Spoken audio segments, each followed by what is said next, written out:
Stage پر اور نفروغ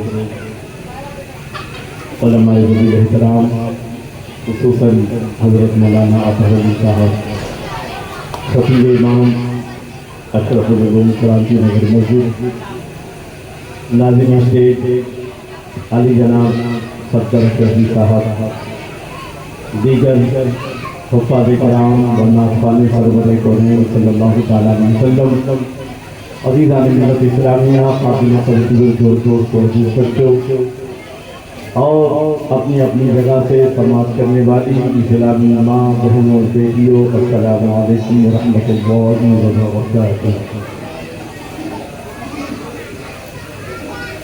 اشرف العلوم education trust کی جانب سے یہ 12 روزہ جلسہ میلاد النبی صلی اللہ تعالیٰ علیہ وسلم کا یہ اس سال کا 34واں اجلاس ہے، اور اس 34ویں اجلاس کی آج 12ویں محفل، یعنی اس سال کی یہ آخری محفل ہے۔ اس سے پہلے آپ نے پہلی محفل زندگی اور موت کیا چیز ہے اس تعلق سے کچھ ضروری باتیں سماعت فرمائی تھی۔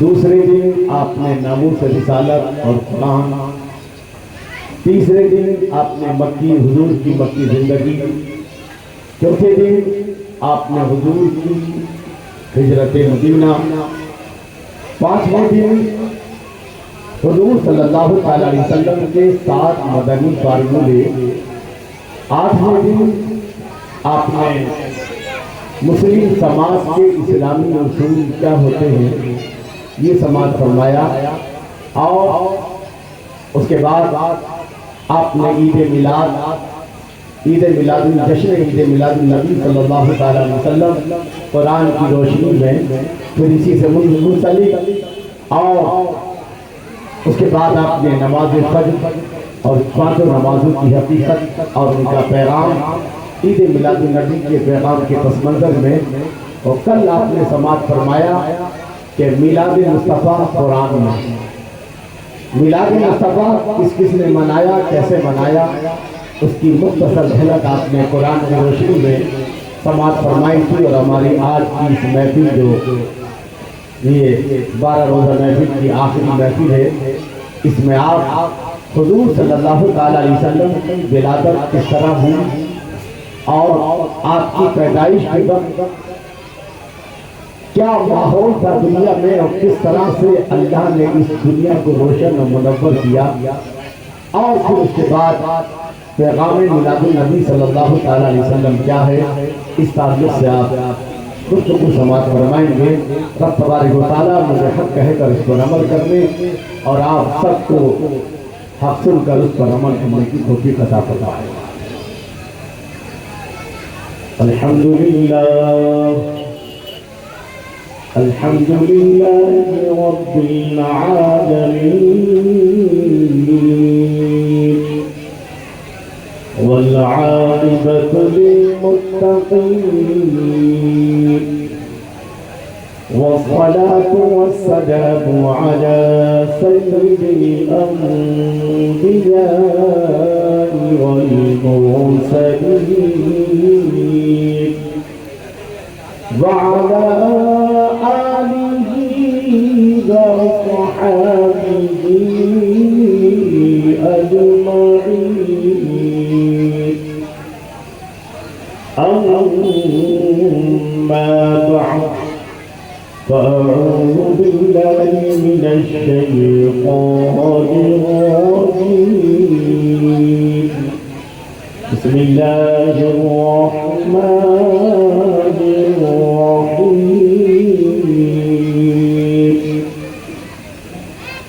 لقد جاءكم رسول من أنفسكم عزيز عليه ما عنتم حريص عليكم بالمؤمنين رؤوف رحيم الرحيم آمنت بالله صدق الله العظيم وبلغنا رسوله النبي الأمين الكريم ونحن على ذلك لمن الشاهدين والشاكرين والحمد لله رب العالمين.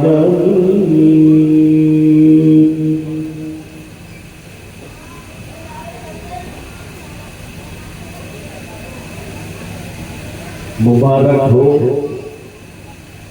وہ شہ پردے سے باہر آنے والا ہے. مبارک ہو وہ شہ وہ بادشاہ. مبارک ہو وہ شہ پردے سے باہر آنے والا ہے. گدائی کو زمانہ جس کے در پر آنے والا ہے. گدائی کو زمانہ جس کے در پہ آنے والا ہے اور وہ نبیوں میں رحمت لقب پانے والا. وہ نبیوں میں رحمت لقب پانے والا. مرادیں غریبوں کی بد لانے والا. وہ نبیوں میں رحمت لقب پانے والا. مرادیں غریبوں کی بد لانے والا. وہ اپنے پرائے کا غم کھانے والا. وہ اپنے پرائے کا غم کھانے والا. جی فقیروں کا ماوا ضعیفوں کا ملجا. فقیروں کا ماوا ضعیفوں کا ملجا. یتیموں کا والی غلاموں کا والی. یتیموں کا والی غلاموں کا مولا. جی بلندیوں میں رحمت لقب پانے والا. مرادیں غریبوں کی بد لانے والا. اور ہوتے کہاں خلیل و بنا کعبہ و منا. ہوتے کہاں خلیل و بنا کعبہ و منا. لولاگ والے صاحبی سب تیرے گھر کی ہے. لولاگ والے صاحبی سب تیرے گھر کی ہے. اور کتاب فطرت کے سرے برف پر. کتاب فطرت کے سرے برف پر جو نام احمد رقم نہ ہوتا. کتاب فطرت کے سرے برف پر جو نام احمد رقم نہ ہوتا تو نقش ہستی ابھر نہ سکتا. تو نقش ہستی ابھر نہ سکتا. وجود لوح قلم نہ ہوتا تو نقش ہستی ابھر نہ سکتا. وجود لوح قلم نہ ہوتا. آدم سے ابن مریم تک. آدم سے ابن مریم تک جب سج گئی بس میں ان کا. آدم سے ابن مریم تک جب سج گئی بس میں ان کا. اعلان مشیت کا یہ ہوا اب صاحب محفل آ جائے. اعلان مشیت کا یہ ہوا اب صاحب محفل آ جائے. ایک بار انتہائی عقیدت و محبت اور ادب احترام کے ساتھ ہدیہ درود و سلام پیش فرمانے. اللہم صلی علی سیدنا مولانا محمد مبارک وسلم صلاۃ و سلام علیک یا رسول اللہ و حبیب اللہ. آج کی شب میلاد النبی صلی اللہ علیہ وسلم یعنی یہ رات وہ رات ہے جس میں اللہ کے پیارے حبیب صلی اللہ علیہ وسلم اس دار فانی میں تشریف لائے. میرے نبی کی آمد کا ذکر قرآن میں الگ الگ انداز میں الگ الگ اسٹائل ہے. میں نے جس آیت کریمہ کی تلاوت کا شرف حاصل کیا یہاں اللہ نے اپنے حبیب کی آمد کے تذکرے کے ساتھ ساتھ یہ بھی بتا دیا کہ وہ حبیب تم سے کتنا پیار کرنے والے ہوں گے. اللہ رب العزت ارشاد فرماتا ہے لَقَدْ جَاءَكُمْ رَسُولٌ مِّنْ أَنفُسِكُمْ. یقیناً تمہیں میں سے ایک رسول آئے تمہارے پاس. تمہیں میں سے ایک رسول آئے تمہارے پاس. وہ رسول کیسے ہے؟ عزیز علیہ ما عنتم. تمہارا مشقت میں پڑنا ان پر گرا گزرتا ہے. اگر کسی امتی کے پاؤں میں کانٹا بھی چبھتا ہے تو نبی کو تکلیف ہوتی ہے. کسی امتی کو پاؤں میں کانٹا بھی چبھے تو نبی کو وہ تمہاری بھلائی کے چاہنے والے ہیں. حریص علیکم، تمہاری بھلائی، ہر وقت تمہاری بھلائی کی دعا کرتے ہیں. وہ نبی جو ہر وقت اپنی امت کی بھلائی کی دعا کرتے ہو، رب اپنی امتی کی صدائیں لگاتے ہو. اور کیا کہا؟ بالمؤمنین رؤوف الرحیم، اور ایمان والوں پر تو بہت زیادہ مہربان ہے، بہت زیادہ جو ہے. ایک موقع پر اللہ کے رسول صلی اللہ تعالیٰ علیہ وسلم سے صحابہ نے پوچھا، یا رسول اللہ، بھلے محشر میں ہمیں اپنی نمازوں پر، اپنے اعمال پر بھروسہ نہیں ہے، ہمارا بھروسہ تو صرف آپ ہے. جنت میں جانے کے لیے ہمیں آپ کی ضرورت ہے، جہنم سے بچنے کے لیے ہمیں آپ کی ضرورت ہے. یا رسول اللہ، ہم محشر میں کہاں آپ کو تلاش کریں؟ اس بڑے محشر میں حضرت آدم علیہ السلام سے لے کر آخری انسان تک، ارے جہاں 2000 4000 5000 کا مجمع ہوتا ہے، وہاں کسی انسان کو تلاش کرنا کتنا مشکل ہے. یہاں تو حضرت آدم علیہ السلام سے لے کر آخری انسان جو قیامت سے پہلے پیدا ہوگا وہ تک سب موجود ہیں. کہاں؟ میدان قیامت میں، قیامت کے میدان میں. یا رسول اللہ، اس وقت ہم آپ کو کہاں تلاش کریں؟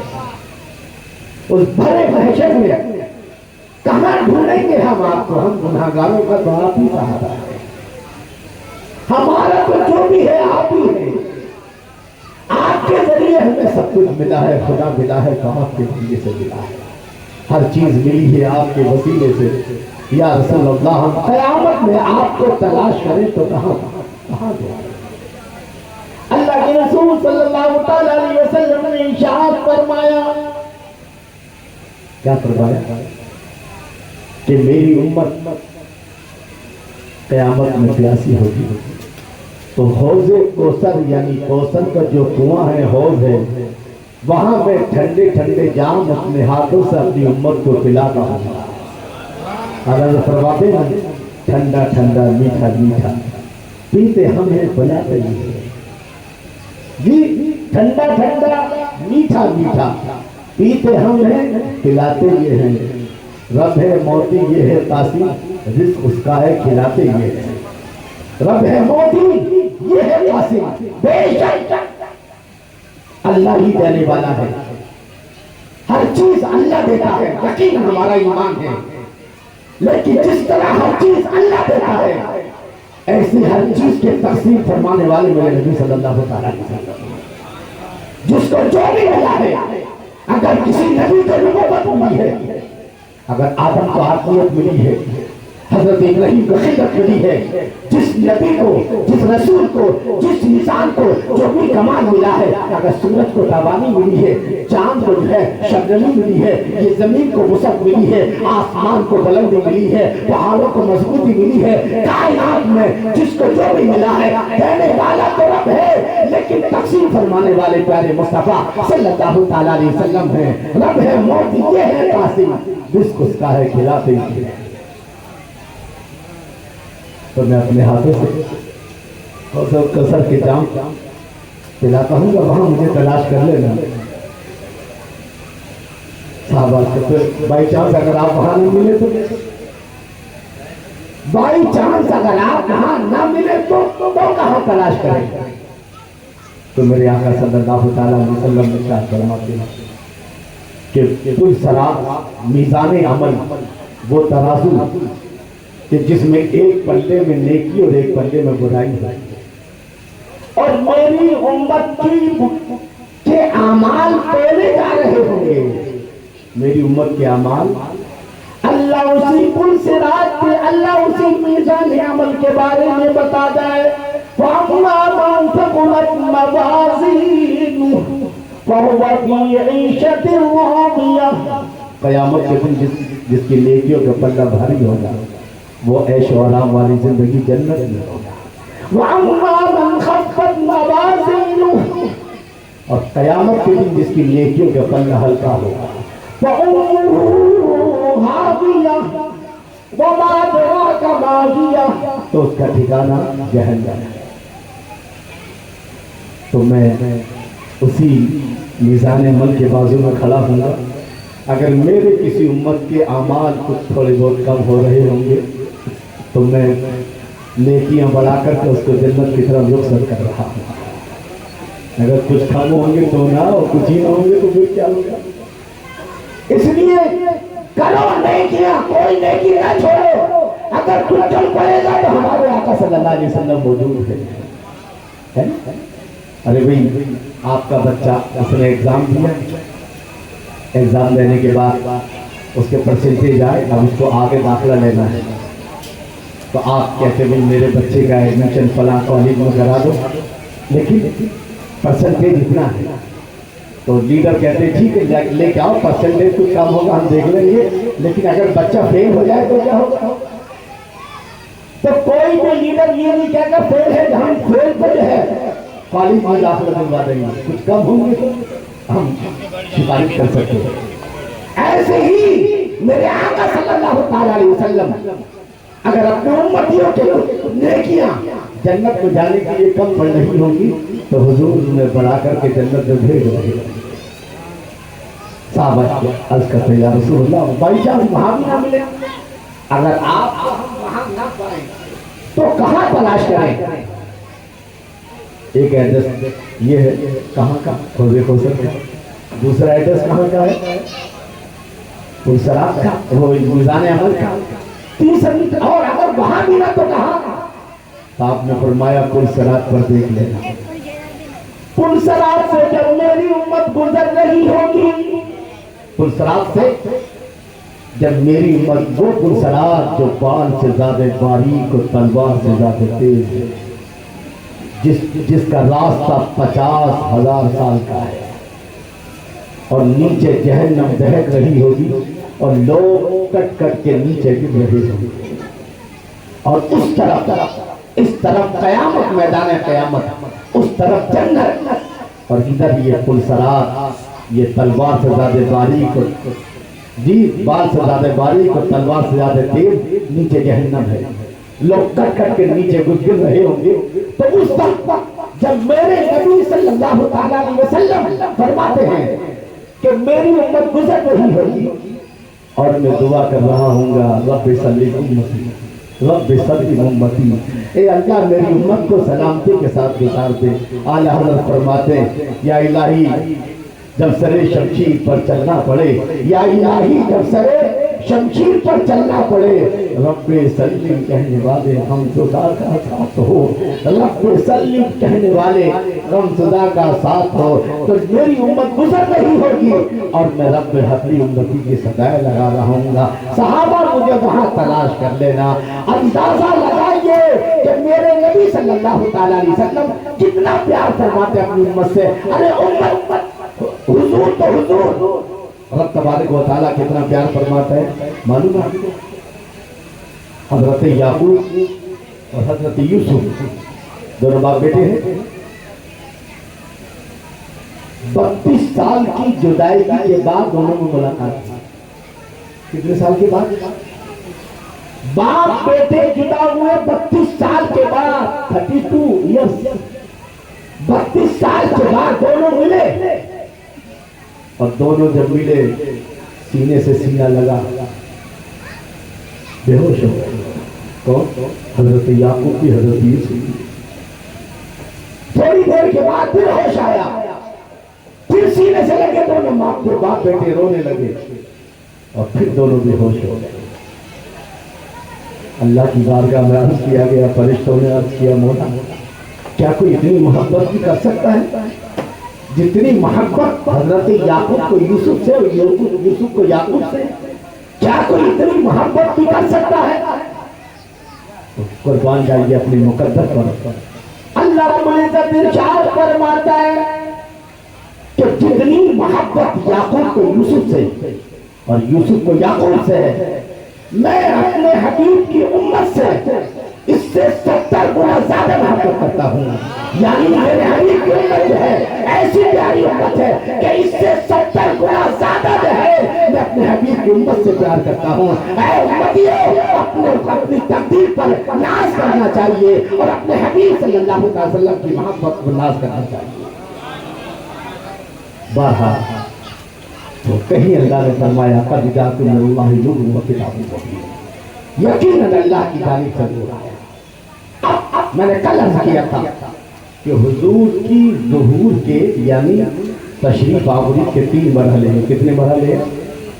پہلا مرحلہ عالم نور سے حضرت آدم علیہ السلام کی پیشانی پشت میں آنے کا، یہ کتنے سال کا ہے؟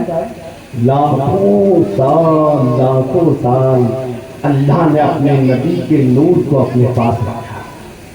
پھر اس کے بعد جب دنیا بنائی آپ کے نور سے اور پھر حضرت آدم پیدا ہوا تو حضرت آدم کی پشت میں نور محمدی رکھا گیا، اور پھر وہاں سے لے کر کے حضرت آمنہ رضی اللہ تعالی عنہا کے وطن مبارک تک یہ دوسرا دور ہے۔ اور تیسرا دور 12 ربیع الاول سے لے کر کے دنیا سے پردہ فرما رہا ہے۔ جی یہ نور اس طرح سے 3 مرحلوں سے گزرتا ہوا، 2 مرحلوں سے گزرتا ہوا، تیسرے مرحلے میں ہمارے نبی صلی اللہ علیہ وسلم دنیا میں تشریف لائے۔ یاد رکھو حضرت یہ نور پاک پشتوں پاک رہنوں میں منتقل ہوتا ہوا حضرت آدم سے حضرت عبداللہ تک آیا۔ پاک پشت یعنی کسی کافر و مشرک کی پشت میں نہیں، بلکہ یہ نور پاک پشتوں میں کافر و مشرک کی جو پشت ہے وہ پاک نہیں ہے، بلکہ مومن یا مبارک ان پاک پشتوں پاک رحموں میں منتقل ہوتا ہوا یہ نور حضرت عبداللہ تک پہنچا۔ خود رب تبارک و تعالیٰ سورہ شعراء کی آیت نمبر یاد نہیں ہے، 1 و 2 اللہ ارشاد فرماتا الذی یراک حین تقوم وتقلبک فی الساجدین، اور اے میرے نبی جب آپ سجدہ کرنے والوں کی پشتوں میں منتقل ہو رہے ہیں، ایک کے بعد ایک تمہارا رب تمہیں دیکھ رہا تھا جب تم سجدہ کرنے والوں کی پشت سے منتقل ہوتے ہوئے حضرت آدم سے لے کر حضرت عبداللہ تک، جب آپ ایک دوسرے میں آ رہے تھے حضرت آدم سے لے کر حضرت عبداللہ تک، آپ کا رب آپ کو دیکھ رہا تھا۔ پتہ یہ چلا حضرت ہمارے نبی صلی اللہ علیہ وسلم حضرت آدم علیہ السلام کی پشت میں، جی یہی تو نور تھا جس کی وجہ سے حضرت آدم علیہ السلام کی توبہ قبول ہوئی۔ حضرت آدم علیہ السلام 300 سال تک روتے رہے جنت سے آنے کے بعد۔ کتنے سال تک؟ اور 300 سال کے بعد جب یہ خیال آیا کہ جب میں نے آنکھیں کھولی تھی تو جنت کے ہر دروازے پر یہ لکھا ہوا تھا لا الہ الا اللہ محمد رسول اللہ۔ جنت کے ہر درخت پر، درخت کے ہر پتے پر، ہر حور کی پیشانی پر جگہ جگہ یہ لکھا ہوا ہے لا الہ الا اللہ محمد رسول اللہ۔ اے اللہ جس نام کو تو نے اپنے نام کے بازو میں لکھا ہے، اے اللہ اسی نام کے وسیلے سے میری لغزش معاف فرما دے، میری بھول کو معاف فرما دے۔ اللہ تبارک و تعالیٰ نے آپ کی توبہ کو قبول فرمایا۔ اس لیے ایک شاعر کہتا ہے اگر نام محمد را شفیع، اگر نام محمد را نہ یا پڑھتے شفیع آدم نہ آدم یافت توبہ نہ نوح حضرت کے نجینا۔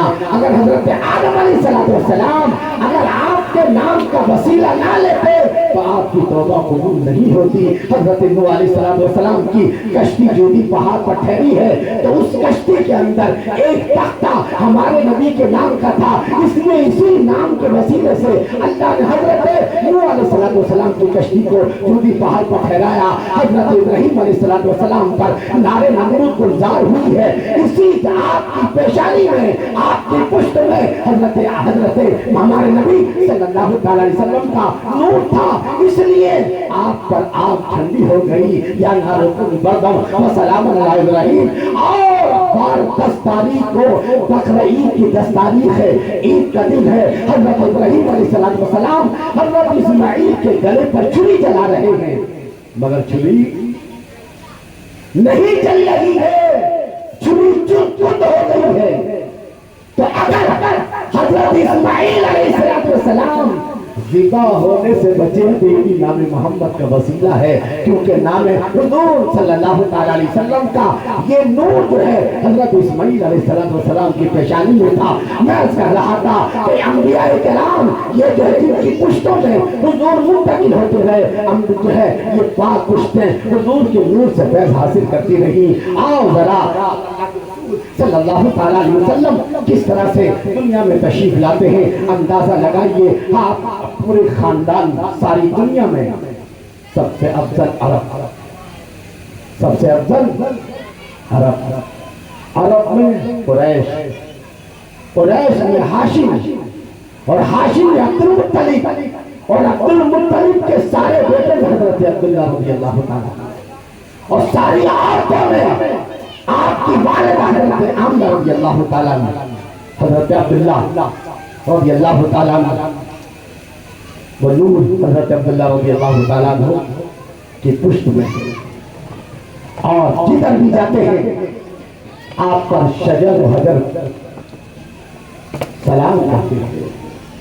یہودیوں میں یہ مشہور ہو چکا ہے کہ وہ نور محمدی حضرت عبداللہ کی پشت میں ہے، چنانچہ یہودیوں نے کئی بار حضرت عبداللہ رضی اللہ تعالیٰ عنہ کو مارنا چاہا۔ ایک موقع پر حضرت عبداللہ رضی اللہ تعالیٰ جنگل میں ادھر حضرت عبد المطلب حضرت عبداللہ کی شادی کرنا چاہتے ہیں، قریش کی ہر عورت حضرت عبداللہ سے شادی کرنا چاہتی ہے، لیکن حضرت عبد المطلب کہتے ہیں کہ مجھے وہ لڑکی چاہیے عبداللہ کے لیے جس کی صورت کے ساتھ سیرت بھی نیک ہو، جس کا کردار بھی نیک ہو، اور کیوں نہ ہو جن کے پشت سے جو ہے، جن کے پاک رحم سے حضور صلی اللہ علیہ وسلم پیدا ہو۔ یقیناً وہ عورت جو ہے اپنے زمانے کی عورتوں میں سب سے نیک ہوگی، وہ عورت حضرت آمنہ جو ہے اپنے زمانے کی عورتوں میں نیک سیرت اور نیک صورت۔ تو ادھر حضرت عبد المطلب کو حضرت عبداللہ کے لیے بہو تلاش کرنا تھی، بیوی تلاش کرنا تھی، قریش کی ہر لڑکی جو ہے، ہر نوجوان لڑکی حضرت عبداللہ سے شادی کرنا چاہتی ہے، اور کچھ کو تو معلوم ہو چکا تھا کہ ان کی پشت میں حضور صلی اللہ علیہ وسلم کا نور ہے، تو وہ بہت زیادہ اس بات کی تمنا کرتی تھی کہ کسی طرح بھی جو ہے ہماری شادی حضرت عبداللہ سے ہو جائے، اور وہ نور جو ہے ان کے پشت سے ہمارے رحم میں آ جائے۔ لیکن اللہ کو جو منظور تھا، حضرت عبد المطلب کی نگاہوں میں کوئی جم نہیں رہی تھی کہ آپ کو وہ لڑکی چاہیے جو خوبصورت بھی ہو، اور جس کی سیرت بھی اچھی ہو، جس کا کردار بھی اچھا ہو، جس کا کلچر بھی اچھا ہو، جس کی تہذیب بھی اچھی ہو، جس کا تمدن بھی اچھا ہو، جو اٹھے تو اللہ کے لیے، بیٹھے تو اللہ کے لیے، جو جیے تو اللہ کے لیے، جو مرے تو اللہ کے لیے۔ آپ کو سچی اللہ والی جو ہے لڑکی چاہیے تھی جس سے حضرت عبداللہ کا نکاح ہونا ہے۔ بہرحال ایک موقع پر حضرت عبداللہ رضی اللہ تعالیٰ عنہ جنگل میں آرام کر رہے تھے، اور یہودیوں کی پلاننگ ہے کہ کسی طرح عبداللہ کو قتل کر دیا جائے تاکہ وہ نبی پیدا نہ ہو۔ لیکن جب اللہ جس کا چاہے، فرعون نے بہت کوشش کی تھی کہ موسیٰ پیدا نہ ہو، مگر موسیٰ پیدا ہوئے۔ نمرود نے بہت کوشش کی، مگر حضرت ابراہیم پر آگ گلے گلزار ہے۔ مدعی لاکھ گنا چاہے تو کیا ہوتا ہے، وہی ہوتا ہے جو منظور خدا۔ فانوس بن کے جس کی حفاظت ہوا کرے، وہ شمع کیا بجھے جسے روشن خدا کرے۔ حضرت عبداللہ رضی اللہ تعالیٰ عنہ کہاں جنگل میں آرام کر رہے ہیں، درخت کے نیچے بہت سارے یہودیوں نے، کئی سو یہودیوں نے مل کر چاروں طرف سے حملہ کر دیا۔ حضرت عبداللہ آپ کے والد گرامی حضرت عبداللہ تو کتابوں کے اندر علماء بیان فرماتے ہیں کہ اللہ کی طرف سے فرشتوں کی فوج آ گئی بچانے کے لیے، جنہوں نے ان یہودیوں کو قتل کیا اور حضرت عبداللہ کو یہودیوں کے چنگل سے بچایا۔ اس واقعے کو دیکھ رہے تھے کون؟ وہب بن عبد مناف جو حضرت آمنہ کے والد تھے۔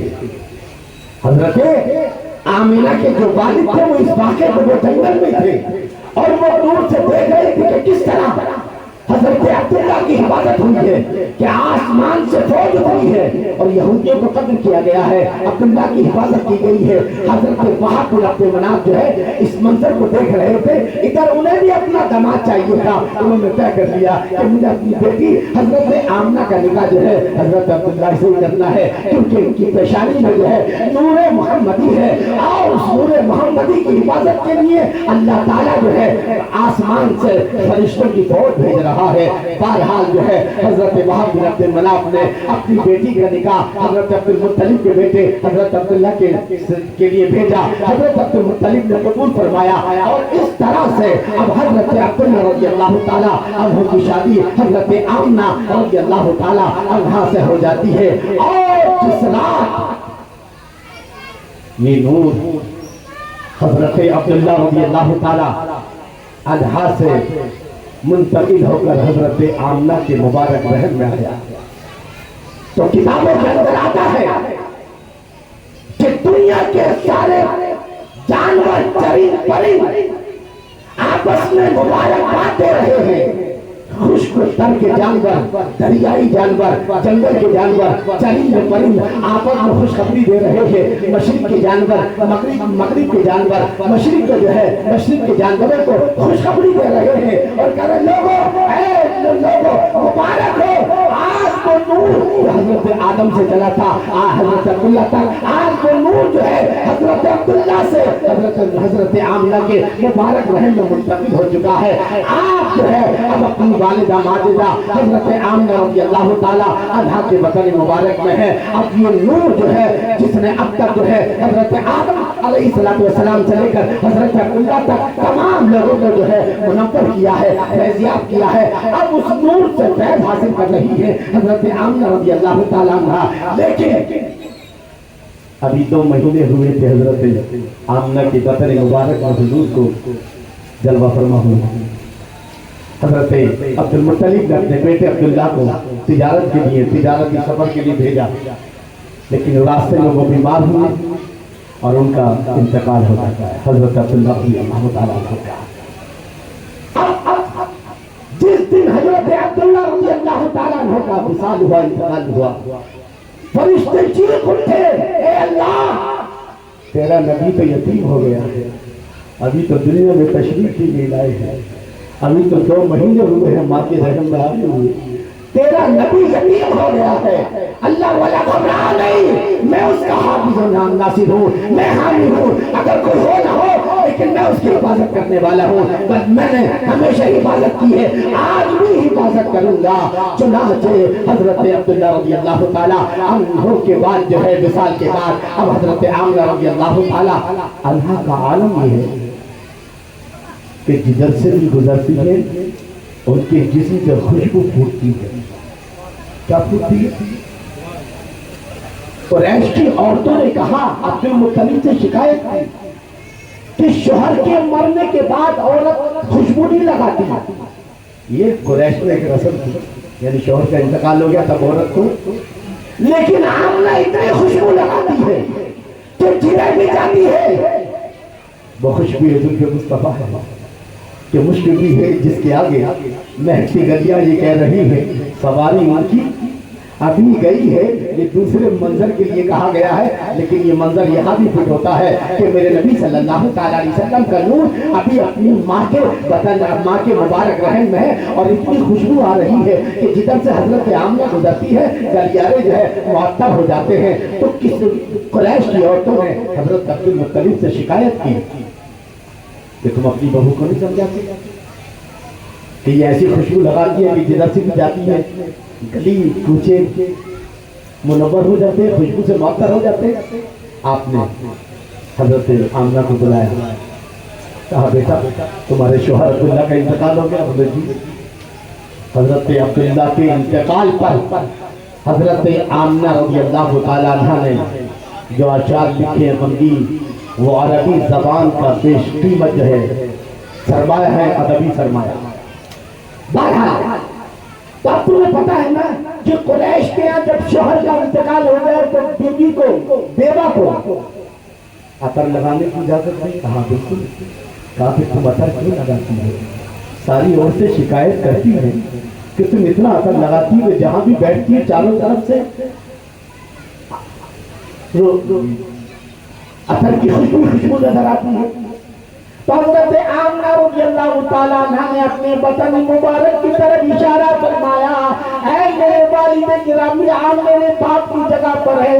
حضرت عبداللہ کے انتقال کے بعد میں نے کبھی جو ہے عطر نہیں لگایا, کوئی دوسری چیز نہیں لگائی. یہ جو خوشبو نظر آتی ہے یہ آپ کے پوتے حضرت, یہ آپ کے پوتے جو میرے بطن میں ہے ان سے خوشبو آ رہی ہے. یہ اسی کی نور کی خوشبو ہے جو میرے بطن مبارک میں ہے. میں جو ہے کبھی عطر نہیں لگاتی. حضرت آمنہ رضی اللہ تعالیٰ عنہ فرماتے جہاں سے بھی گزرتی تھی ان پر سلام کی جو ہے سلام و رحمت کی جو ہے برکتیں سوغاتیں آ رہی ہے. یہاں تک کہ اللہ حضرت آمنہ رضی اللہ تعالیٰ عنہ اشارت فرماتی ہے کہ جب حضور صلی اللہ تعالیٰ علیہ وسلم میرے بطن مبارک میں آئے تو ہر مہینے کوئی نہ کوئی نبی مجھے مبارکباد دینے آئے.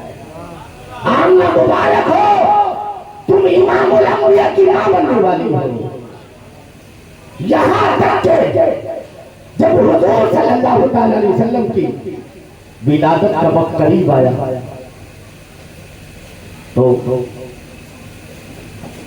آپ نے دیکھا اب جو مناف جو قبیلہ تھا اس کی شکل کی کچھ اور تھے آپ کے پاس آئیں. آپ نے کہا کہ میں نے تو خبر نہیں دی ہے بچے کی ولادت قریب ہے, یہ کہاں سے آ گئی؟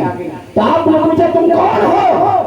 تو انہوں نے کہا کہ ایک بولی کہ میں فرعون کی بیوی آسیہ ہوں, دوسری بولی کہ میں حضرت مریم ہوں, اور تیسرے بولی جو باقی ہے یہ جنتی حوریں ہیں جو تمہارے استقبال کے لیے آئی ہے.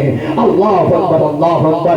اس طرح سے یہ نور جو ہے حضرت آدم علیہ السلام کی پشت لے کر کے حضرت عبداللہ تک, حضرت عبداللہ سے حضرت آمنہ تک آئیے وہ شجرہ سماعت فرما لیں جو حدیثوں کے اندر ہے, جو سیرت کی کتابوں کے اندر ہے کہ کس طرح یہ نور جو ہے حضرت آدم سے حضرت آمنہ کے پاس آیا اور پھر کس طرح 12 ربیع الاول کو جو ہے یہ نور دنیا میں جل بغیر ہوا. سماعت فرمائے, ایک بار درود شریف پڑھ کے سنا دے. اللہم صلی اللہ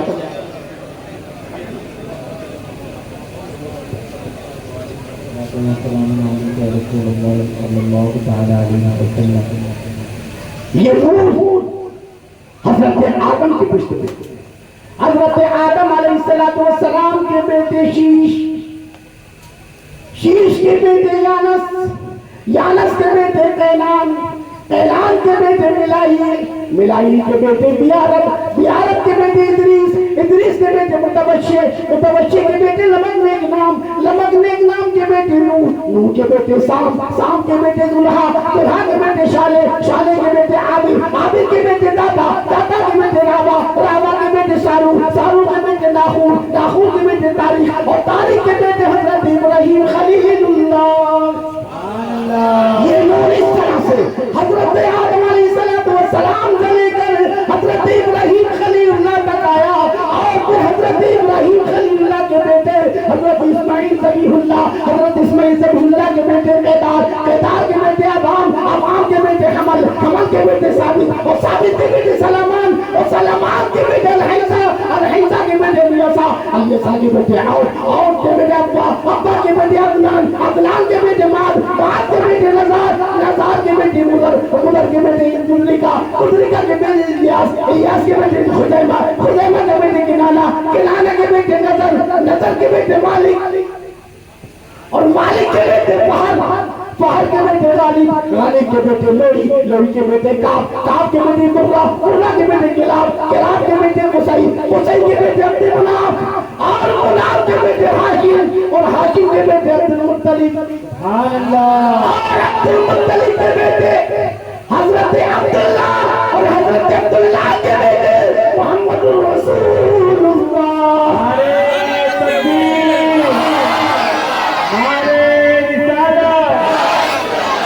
جشن عید میلاد النبی حضرت علامہ مولانا مفتی شریف صاحب قبلہ. یہ نور اس طرح سے حضرت آدم علیہ السلام سے لے کر حضرت عبداللہ تک, حضرت آدم سے یہ نور آیا شیش میں, شیش سے یانس سے قینان قینان سے ملائی سے بیارت سے ادریس سے متوشی سے لبکنے اقلام کے بیٹے لبکنے اقلام سے نور سے سام سے دلہا سے شالے سے عابد سے داتا سے راوا سے سارو سے ناخر سے تاری سے حضرت ابراہیم خلیل اللہ اور حضرت اسماعیل خلیل اللہ سے حضرت اسماعیل ذبیح اللہ سے ادار سے عوام سے حمل سے ثابت سے سلامان سے الحیزہ سے اور سے عبا سے عدنان سے معاذ سے لزار سے مدر سے مدرکہ سے خزیمہ سے کنانہ سے نظر سے مالک سے فہد سے خالد سے لئی سے ناب سے مرہ سے کلاب سے قصی سے عبد مناف سے ہاشم سے عبد المطلب اور عبد المطلب سے حضرت عبداللہ اور حضرت عبداللہ سے حضرت آمنہ رضی اللہ تعالیٰ عنہ. اس طرح یہ نور حضرت آدم علیہ السلام سے ہوتا ہوا حضرت آمنہ تک تشریف لایا ہے. مبارک ہو وہ شیخ پردے سے آنے والا ہے. مبارک ہو وہ شیخ پردے سے آنے والا ہے. گدائی کو زمانہ جس کے در پہ آنے والا ہے وہ نبیوں میں رحمت لقب پانے والا, وہ نبیوں میں رحمت لقب پانے والا, مراد غریبوں کی بر لانے والا, وہ اپنے پرائے کا رول کھانے والا. اللہ اکبر. اللہ کے رسول صلی اللہ علیہ وسلم دنیا میں تشریف لاتے ہیں. حضرت عبد المطلب آپ کے دادا خانہ کعبہ میں کس وقت جب حضور دنیا میں تشریف لا رہے ہیں, آپ کے دادا عبد المطلب خانہ کعبہ کا طواف کر رہے ہیں. تب ایک ساتھ سماعت کیجیے گا. آج کی محفل جانے محفل ہے, حضور جانے لطیف ہے, جانے غزل ہے, جانے جہاں ہے. کون لوگ کسی کو بھی جانے جہاں کہہ دیتے ہیں, حقیقت میں کوئی جانے جہاں جان کی جہان ہے, جہان کی جان ہے تو میرے آقا صلی اللہ علیہ وسلم. حالانہ انہوں نے کیا فرمایا, اللہ کی ستار و قدم شان ہے یہ, انسان نہیں انسان. ہم انسان مانتے حضور کو, بے شک یہ ہمارا ایمان ہے. ہم پر الزام لگاتے ہو کہ یہ حضور کو اللہ سے بڑھا دیتے ہیں. نہیں, میرے اعلیٰ حضرت نے دودھ کا دودھ پانی کا پانی کر دیا ہے.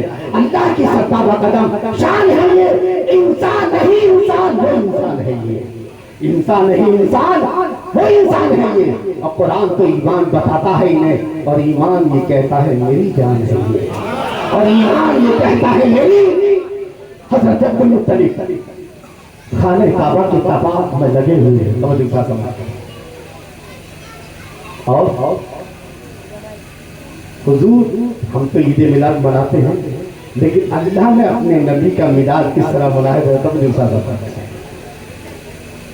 میں پوری دلیل کے ساتھ یہاں اللہ کے رسول صلی اللہ علیہ وسلم کو پیدا ہونے میں بھی پابندی ہے. حضور کی پیدائش کا تھوڑا سا ایک بات ہے, 52 دن پہلے جب ابرہہ نے خانہ کعبہ کو ڈھانا چاہا, جب ابرہہ نے خانہ کعبہ کو,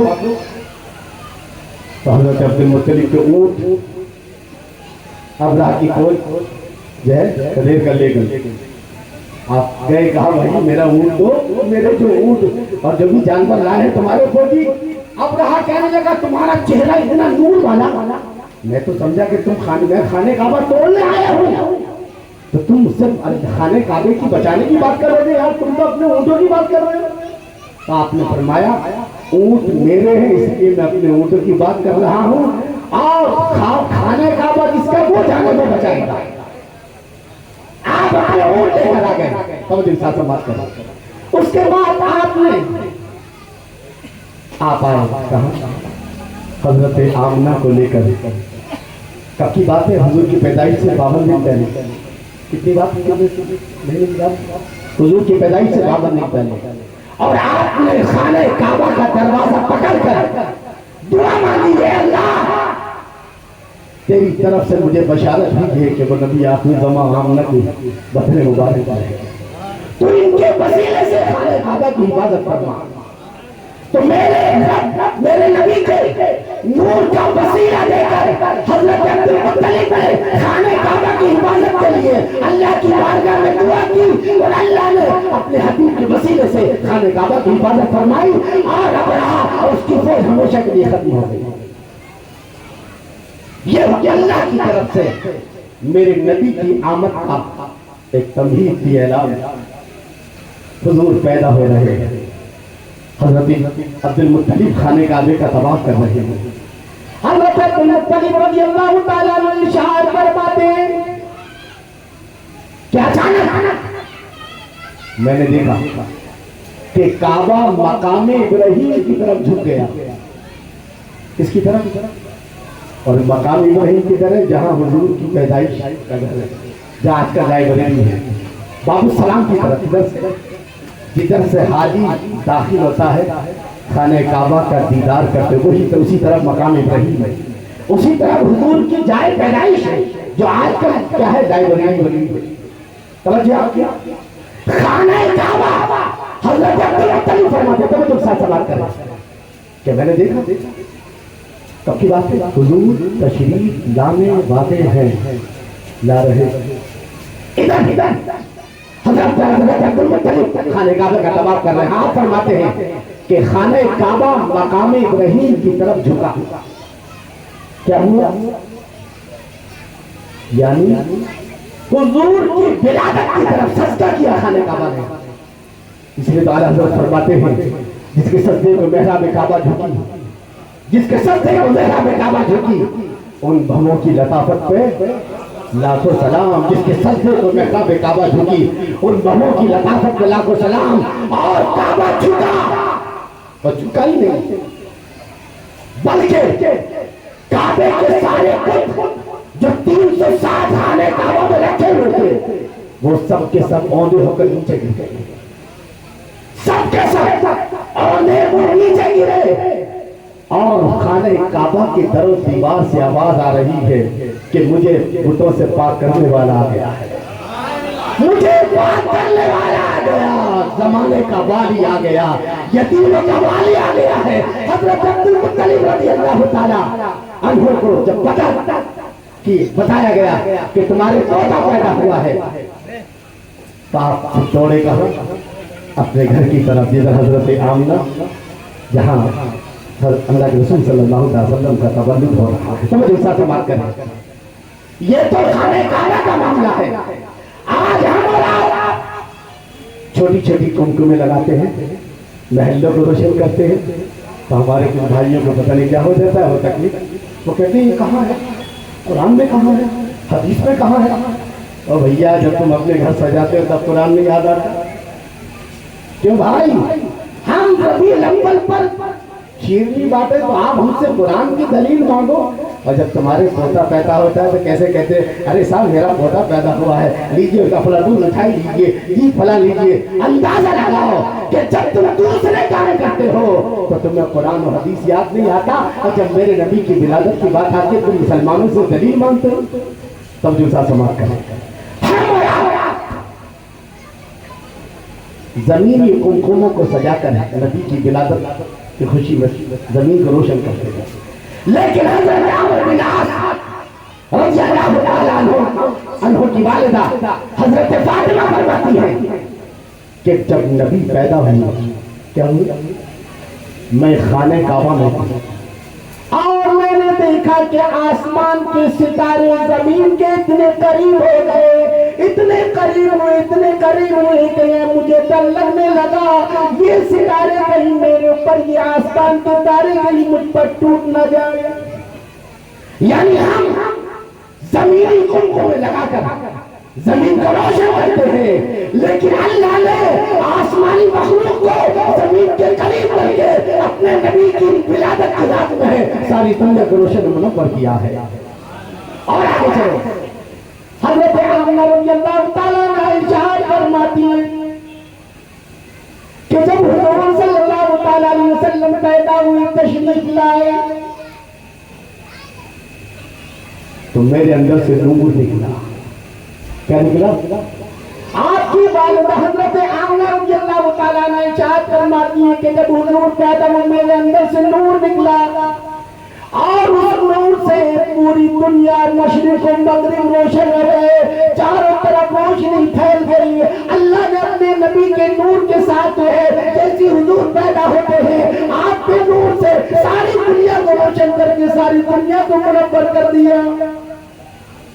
اور حضرت آمنہ رضی اللہ تعالیٰ عنہ ارشاد فرماتی کہ جب حضور پیدا ہوئے تو میرے اندر سے نور نکلا اور میں نے اس نور کی روشنی میں بصرے کے بازار میں گھومنے والے پھرنے والے اونٹوں کو دیکھ لیا، کہاں مکہ کہاں بصرہ۔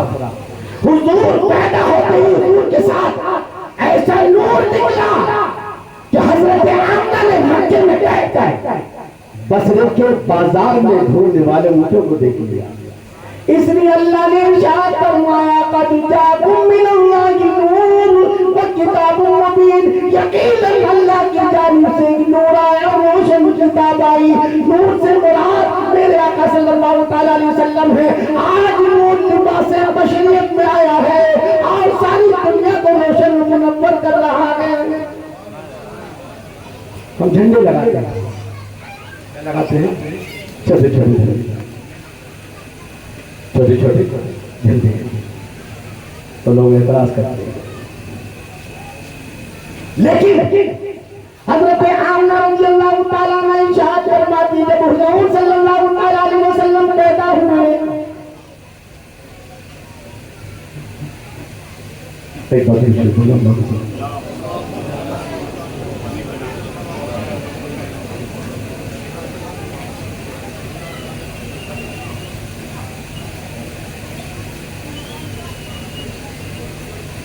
حضرت آمنہ رضی اللہ تعالیٰ عنہ ارشاد فرماتی ہے، کیا فرماتی ہے کہ جب حضور پیدا ہوئے حضور تو میں نے دیکھا 3 جھنڈے، ایک جھنڈا مشرق میں، ایک جھنڈا مغرب میں اور ایک جھنڈا خانے کعبے کی چھت پر گاڑا۔ یہ گاڑنے والا کون تھا؟ حضرت جبرائیل تھے، اور حکم دینے والا کون ہے؟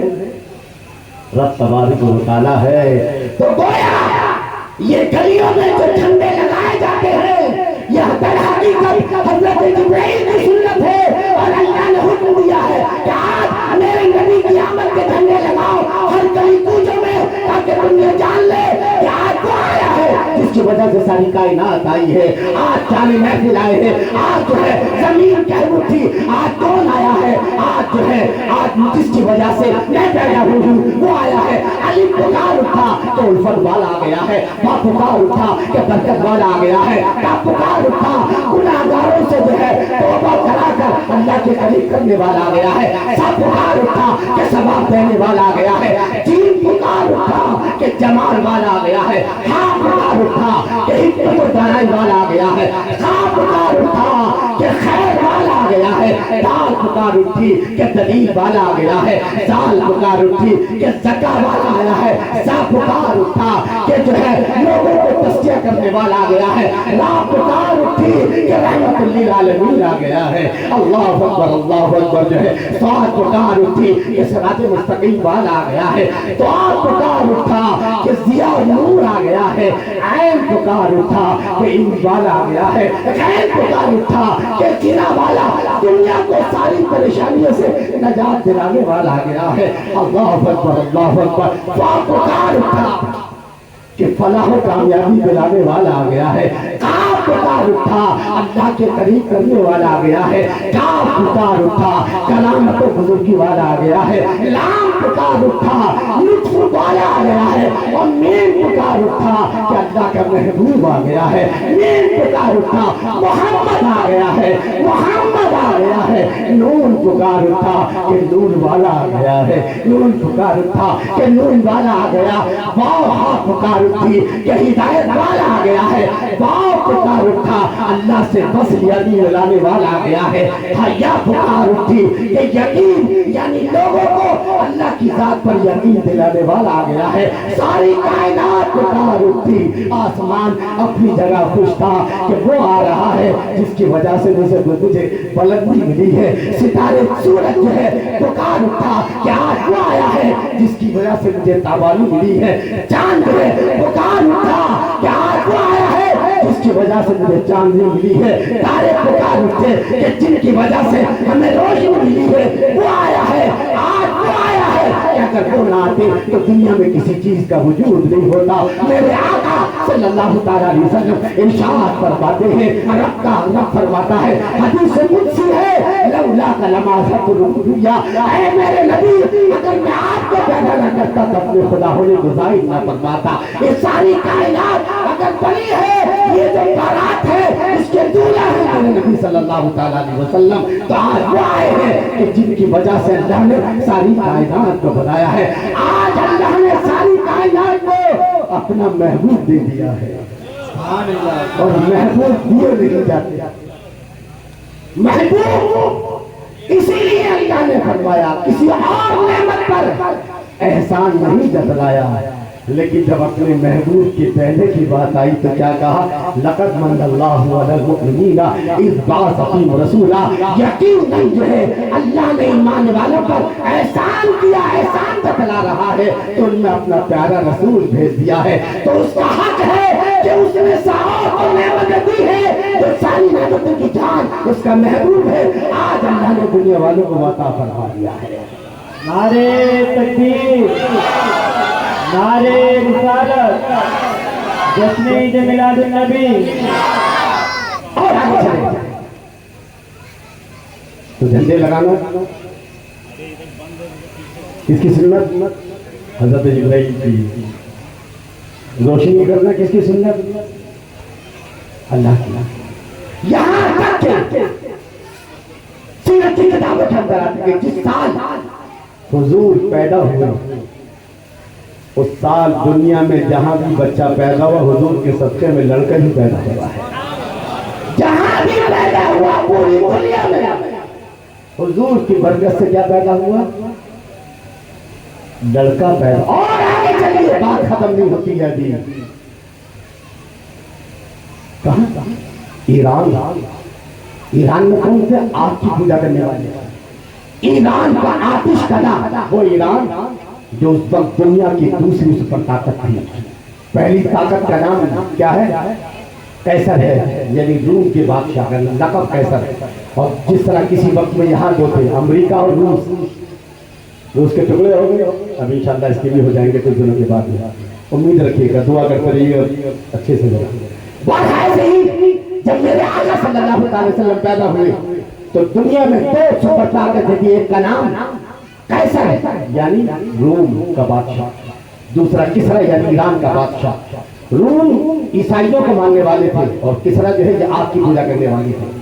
تو آتش کدے ایران وہ آگ, جہاں یہ مندر تھا ان کا جہاں آگ کی پوجا کرتے تھے, 1000 سال سے اس میں آگ جل رہی تھی, لمحے کے لیے بھی نہیں بجھی تھی. کتنے سال سے؟ لیکن جب میرے نبی پیدا ہوئے وہ آتش کدا بجھ گیا. آپ کے 1000 سے چلتا ہوا, 1000 سال سے چلتا ہوا آتش کدا جو کبھی ایک لمحے کے لیے نہیں بجھا تھا, مگر میرے نبی کے پیدائش میں وہ بجھ گیا ہے. اور آگے چلے, ایران کے بادشاہ کا محل میں زلزلہ آ گیا. ایران کے بادشاہ کے محل میں زلزلہ آ گیا اور اس کے محل کے جو چھوٹے چھوٹے مینارے تھے جسے کمبورے کہتے ہیں وہ کمبورے ٹوٹ کر گرنے لگے. اور آگے چلے, ایک سمندر ہے جس کا نام بحیرہ صابہ جو 6 میل چوڑا 6 میل لمبا ہے, وہ اچانک خشک ہو جاتا ہے. اور ایک اور شام اور کوفے کے درمیان ایک نہر تھی جو برسوں سے خشک تھی, حضور کی پیدائش پر وہ نہر بہنے لگتی ہے. اور آگے چلتے جائیں اللہ اکبر. میرے نبی صلی اللہ تعالیٰ علیہ وسلم جو ہے عالم میں جو پوری دنیا میں اللہ نے اپنے نبی کی آمد پر اس طرح سے خوشی منائی ہے تو گویا حضور صلی اللہ تعالیٰ علیہ وسلم کی آمد پر خوشی منانا جو ہے یہ میرے رب کی سنت ہے.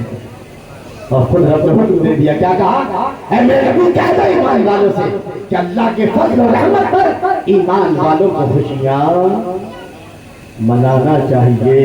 تو منانا یہ دین ہے، ایمان ہے، اور جو نہیں مناتے ہمیں ان سے کوئی اعتراض نہیں ہے، لیکن جو منع کرتے ہیں ان سے ہمارا اعتراض ہے۔ منانا فرض نہیں ہے، واجب نہیں ہے، سنت نہیں ہے، بلکہ ایک جائز عمل ہے، کرو تو ثواب، نہ کرو تو گناہ نہیں۔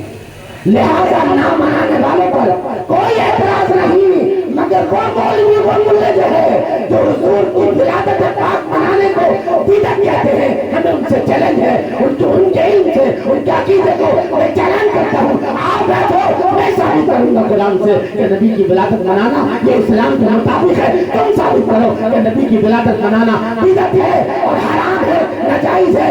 ارے میرے نبی صلی اللہ علیہ وسلم وہ ہیں جن کی وجہ سے ساری کائنات بنی ہے، اور ساری کائنات میں جو ہے نبی کی ولادت کا خوشی منائی۔ سبحان اللہ، سبحان اللہ۔ اب ایک اور بات بتاتا چلوں، آپ کے لوگ کیا کہتے ہیں معلوم ہے؟ یار عرب میں کوئی منائی جاتی ہے، ابھی تو 1-2 سال سے لگتا ہے عرب میں بھی منائی جا رہی ہے، لیکن یہ ابھی 1-2 سال سے یہ سلمان بن محمد ویسے تو بڑا نالائق آدمی ہے، مگر کچھ نہیں، 100 برے کام کیے تھے، تو کچھ اچھے بھی کام کیے ہیں، تو مجھے ساتھ سماعت کرے۔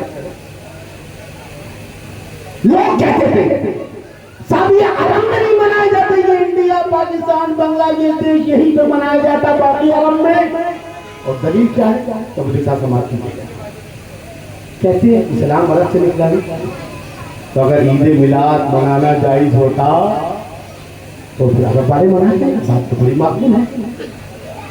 لیکن سب سے پہلا جواب دے کہ عرب ہمارا دھرم نہیں ہے، ہمارا مذہب اسلام ہے، اور اسلام کی بنیاد قرآن و سنت ہے، عرب والے نہیں ہیں۔ اگر عرب والے کچھ کہیں تو ان کا عمل ہمیں کوئی جائز ہو، جواز یا عدم جواز کی دلیل، ہمارے جواز اور جائز اور ناجائز ہونے کی دلیل یا تو قرآن ہے یا سنت رسول صلی اللہ علیہ وسلم۔ پہلا جواب۔ دوسرا جواب سماعت کرنا، میرے آقا یہ مسلم شریف کے حدیث ہے، کہتے آقا نے منائی کیا ہے؟ کیا کہتے ہیں؟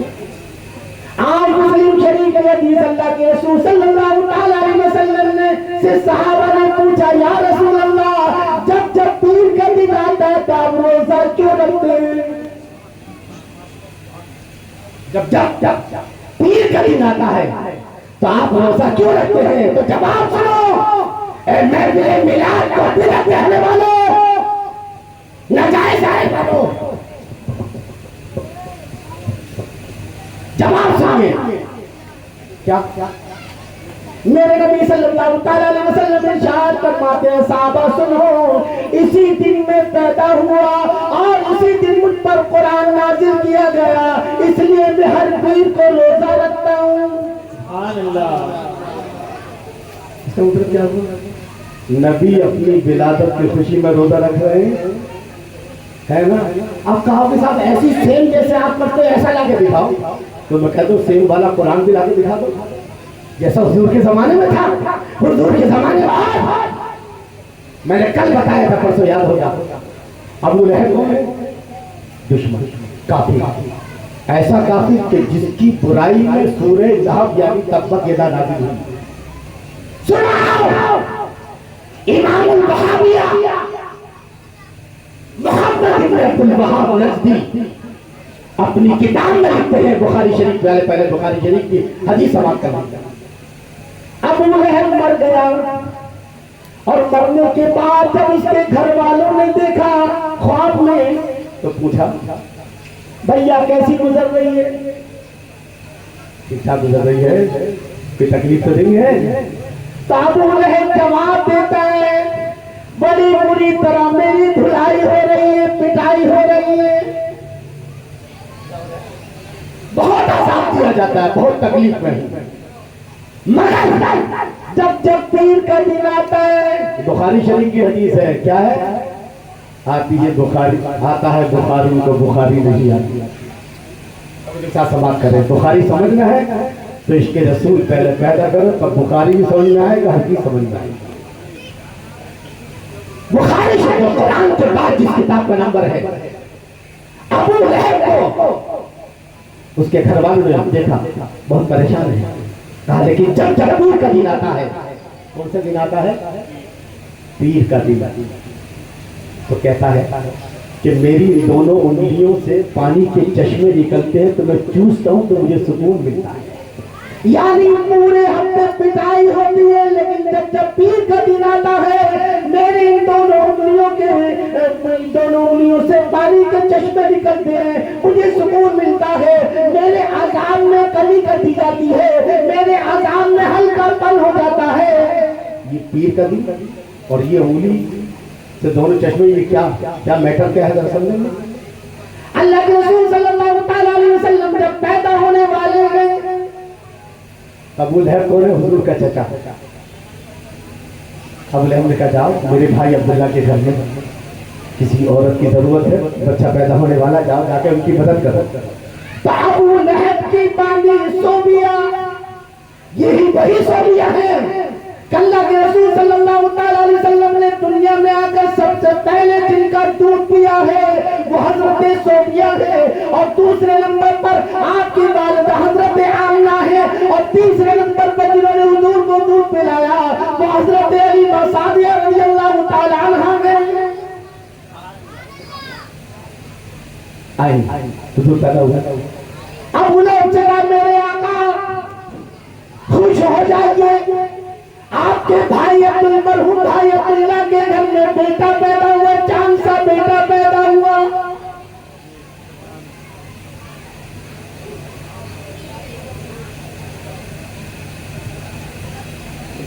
عبداللہ کے گھر میں چاند سا بیٹا پیدا ہوا،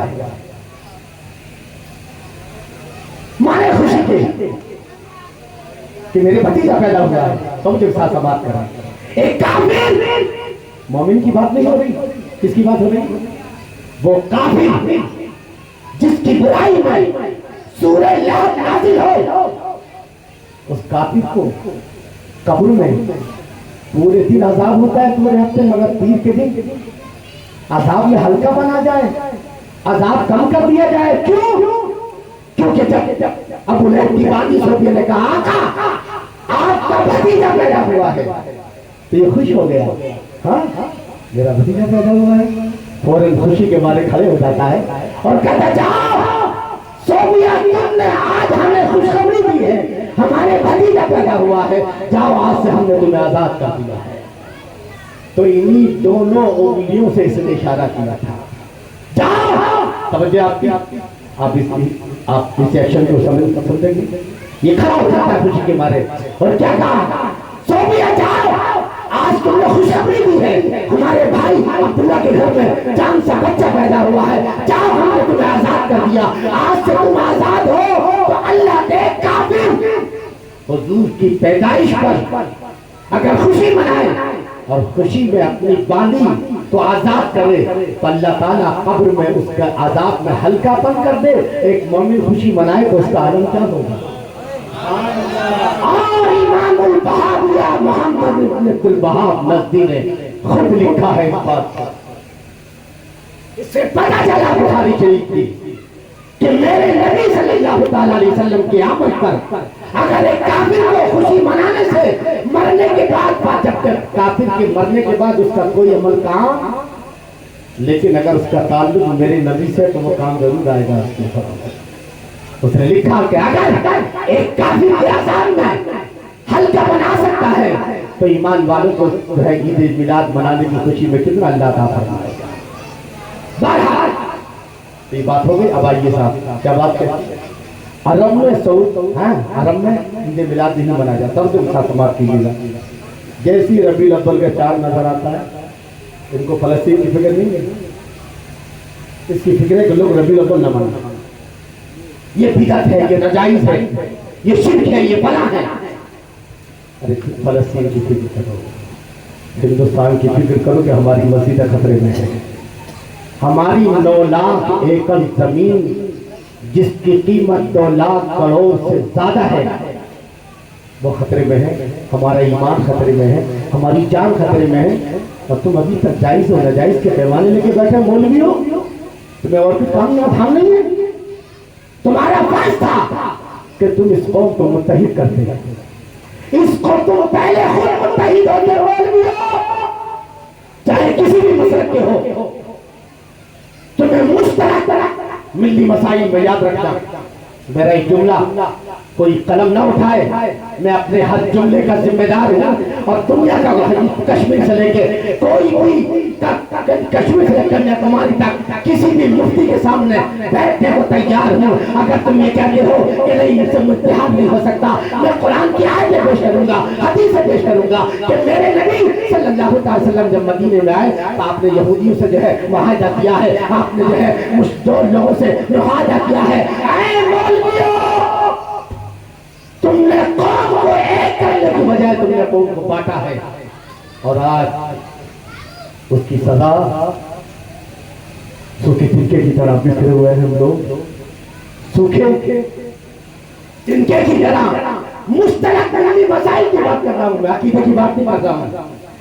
آج جو آدم پھیلا کے رکھا ان مولویوں نے، اگر ایک طرف ان عالموں نے ہمیں بانٹا ہے، دنیا دار عالم کی بات کر رہا ہوں، دیندار عالم کبھی نہیں بانٹتے ہیں، دیندار بیلنس سنبھال کر بات کرتے ہیں، جو باصلاحیت عالم ہے جب بڑے بڑے دیکھو وہ جب بات کریں گے تو قرآن و سنت کو سامنے رکھ کر بیلنس سنبھال کر بات کرتے ہیں، اور جتنے بھی ہے نا نیم حکیم خضر جان نیم اللہ خضر ایمان، یہ سب بس پھینکم پھا کے کہا ایک مائک مل گیا، اب تو سمجھو صاحب ان کے باپ کا راج ہے، اب یہ چھوڑیں گے نہیں، جو ہے مائک توڑو کرسی توڑوا، توجہ سا سماعت کریں، مشترک ملی مسائل میں تم یہ کہتے ہیں کیا ان کے ساتھ نہیں بیٹھ سکتے؟ تو میرے آقا تو کافروں کے ساتھ بیٹھے، کس کے ساتھ بیٹھے؟ ارے کافروں کے ساتھ بیٹھے تبھی تو کافروں کو ایمان ملا، کیوں بھیا؟ تو حضور پھونک مار رہے تھے کیا مدینے میں بیٹھ کر کافروں مسلمان ہو جاؤ، مشرکوں مسلمان نہیں، دین کو سمجھنے کی کوشش کرو۔ میرے نبی کافروں میں بیٹھے ہیں، مشرکوں میں بیٹھے ہیں، منافقوں میں بیٹھے ہیں، یہودیوں میں بیٹھے ہیں، عیسائیوں میں بیٹھے ہیں، غیر مسلموں میں بیٹھے ہیں، اور آپ بیٹھے ہیں، ملے ہیں، محبت سے ملے ہیں، تب جا کے اسلام پھیلا ہے۔ اگر کوئی مولوی انکار کرتا ہے میرے سامنے، خدا کا فضل ہے، اللہ نے مجھے آپ کی دعاؤں سے پھر دو چار کتابیں نہیں بلکہ میں نے 11 سال عالم کا کورس کیا ہے، وہ بھی نام والا نہیں کام والا۔ میں نے 90 کا عربی ادب کی آخری کتابیں پڑھی ہے، یاد رکھنا۔ میں نے منطق اور فلسفے میں اس عالم سے پڑھا ہے کہ ہندوستان میں سب سے بڑا عالم جس کو دنیا امام خواجہ مظفر حسین پورنبی کہتے ہیں، یاد رکھنا۔ اللہ نے میرا مقدر بہت اچھا رکھا ہے، جب حافظ کی بات آئی تو اپنے زمانے کے جو سب سے بڑے حافظ تھے وہ میرے استاد بن گئے، جب قرآن کی بات آئی تو اپنے زمانے کے جو قاری تھے اللہ نے مجھے عطا فرمائے، جب عالم ہونے کی بات آئی تو اپنے زمانے کے جو عالم تھے میں نے بریلی شریف سے 91 میں عالم کی سند حاصل کی، اعلیٰ حضرت کے یہاں سے، اور اعلیٰ حضرت کے سلسلے سے مجھے خلافت بھی ملی ہے۔ کیا ملی ہے؟ علامہ تحسین رضا خان صاحب قبلہ سے مجھے خلافت ملی۔ اب آپ جب آپ نے شجرہ حضرت آدم سے لے کر حضرت آمنہ تک حضور کا فرما، اب یہ تو جسمانی تھا، اب ذرا روحانی شجرہ بھی ہو جائے تو کیا کہ یہ مولانا اپنی طرف سے پھینک شجرہ بھی سے سماعت فرما لیں۔ جو شجرہ مجھے ملا ہے کس کو ملا ہے؟ اعلیٰ حضرت کی شجرہ جزویہ جو ہے۔ یا الہی ہر جگہ، یا الہی رحم فرما مصطفیٰ کے واسطے، یا رسول اللہ کرم کیجئے خدا کے واسطے، مشکلیں حل کر شہر مشکل کشا کے واسطے، کربلا شہید کربلا کے واسطے، سید سجاد کے صدقے میں ساجدہ مجھے علم حق دے باقری علم خدا کے واسطے، صدق صادق کا تصدق صادق الاسلام کر، بے خصب راضی ہو قاسم اور رضا کے واسطے، بہر معروف و صریح معروف دے میں خود صریح، جندے حق میں کن جنید با سبا کے واسطے، پہلے جملی شیر حق دنیا کے کتوں سے بچا، ایک کا رقم دے واحد جوریہ کے واسطے، بل فلا کا سکتر ہم کو فلا دے حضر ساتھ، بل حسن ابو سعید سادسہ کے واسطے، قادری کا قادری رکھ قادری کے واسطے حسن اللہ لہو رزقن سے دے رزق حسن بندہ رزاق پا نسبیہ کے واسطے اور نصربی صالح کا صدقہ صالح منصورت دے حیات دین و حجا فضا کے واسطے توری رفان علم محمد حسن و بہا دے علی موسیٰ حسن احمد بہا کے واسطے دے ابراہیم مجتمع رغم گزار کر دیکھتے داتا دکاری بادشاہ کے بادشاہ کے واسطے خانے دل کو دیا دے روح ایمان و جمال شہزیہ مولا جمال اولیاء کے واسطے دے محمد کے لیے روزی کے رحمت کے لیے خالق فضل اللہ سے حصہ لدا کے واسطے دل دنیا کی مجھے برکات سے عشق حق دے عشق انتماء کے واسطے وہ پہلے رہتے آل محمد کے لیے کل شہید عشق حمزہ پیشوا کے واسطے دل کو اچھا دل کو سترا جان کو پرنور کر دل کو اچھا دل کو سترا جان کو پرنور کر اچھے پیارے شرکتی بدو اللہ کے واسطے دو جہاں میں خادم ہے آل رسول اللہ کر حضرت آل رسول خدا کے واسطے جی میرے مولا حضرت احمد رضا کے واسطے جو ہے خلافت نبی ہے کس سے اعلیٰ حضرت کو الحسن نوری جو ہے جی الحسن نوری دکھا کے واسطے کراتا ہے احمد رضا احمد مسلم مجھے میرے مولا حضرت احمد رضا کے واسطے سائے جملہ مشاہد یا خدا ہم کر رہے سائے جملہ مشاہد یا خدا ہم کر رہے رحم فرما آل رحمہ مصطفیٰ کے واسطے یا خدا کر غوث اعظم کے غلاموں میں قبول یا خدا کر غوث اعظم کے غلاموں میں قبول ہم شبیہ غوث اعظم مصطفیٰ کے واسطے اور مسلک احمد رضا پہ دائما مجھ کو چلا مسلک احمد رضا پہ دائما مجھ کو چلا مسلک احمد رضا پر دائما مجھ کو چلا ہم یہ دین متی تحصیل رضا کے واسطے ہم یہ دین متی تحصیل رضا کے واسطے دین کا حامی بنا اسلام کا داعی بنا دین کا حامی بنا اسلام کا داعی بنا مرشد داعی شریف رہنما کے واسطے مرشد داعی شریف رہنما کے واسطے سب کا عنایہ کرتے عین علم عمل افضل و عافیت اس بے نوا کے واسطے یہ وہ شجرہ ہے آپ نے ایک شجرہ حضرت آدم سے حضور صلی اللہ علیہ وسلم تک یہ جسمانی شجرہ ہے اور یہ جو روحانی شجرہ جو خلافت والا ہے یہ میں نے آپ تک جو آدمی بیٹھا ہوا آپ کے سامنے محمد شریف صابری اللہ والوں کا کرم ہے اور آپ لوگوں کی دعائیں ہیں آج ہماری اصلاح بنایا ہے کہ آج آپ کے سامنے شجرہ بیان کر رہا ہے سبحان اللہ سبحان اللہ اس لیے میں کسی سے نہیں ڈرتا اللہ کا فضل سوائے اللہ کی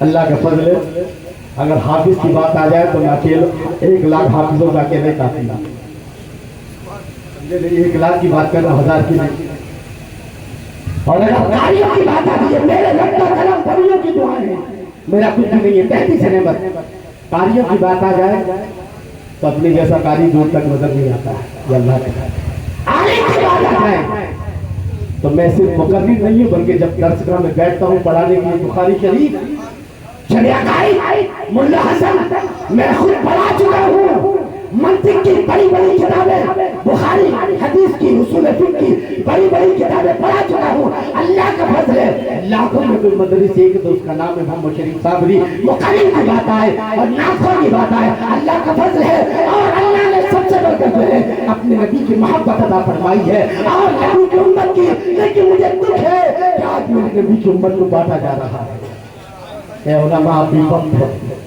نہ سمجھو گے تو پھر جاؤ گے ہندی مسلمانوں تمہاری داستان تکمیل ہوگی داستانوں میں جوڑو پبلک کو عقیدہ ایک نہیں ہوگا لیکن جو باتیں ایک ہے وہاں ایک ہے مشترک ملی مسائل میں متحد بند ہے دشمن منصوبہ بند طریقے سے ہم پر حملہ کر رہا ہے اور ہمارے پاس میں کوئی بھی یہ ہماری قیادت کا موجودہ قیادت کا وہ ویک پوائنٹ ہے کہ آج تک بھارت کی مسلم قیادت آج تک متحد نہیں ہوئی ہے عوام کو جب بلاؤ آ جاتا ہے دعا کر اللہ ان قائدوں کو رہنما کا ان قائدوں کو اللہ سچی قیادت دے سچا رہنما بنائے 12 بات آئی کیا عرب کی بات کون سی بات کیا کہا جاتا ہے بدر شریف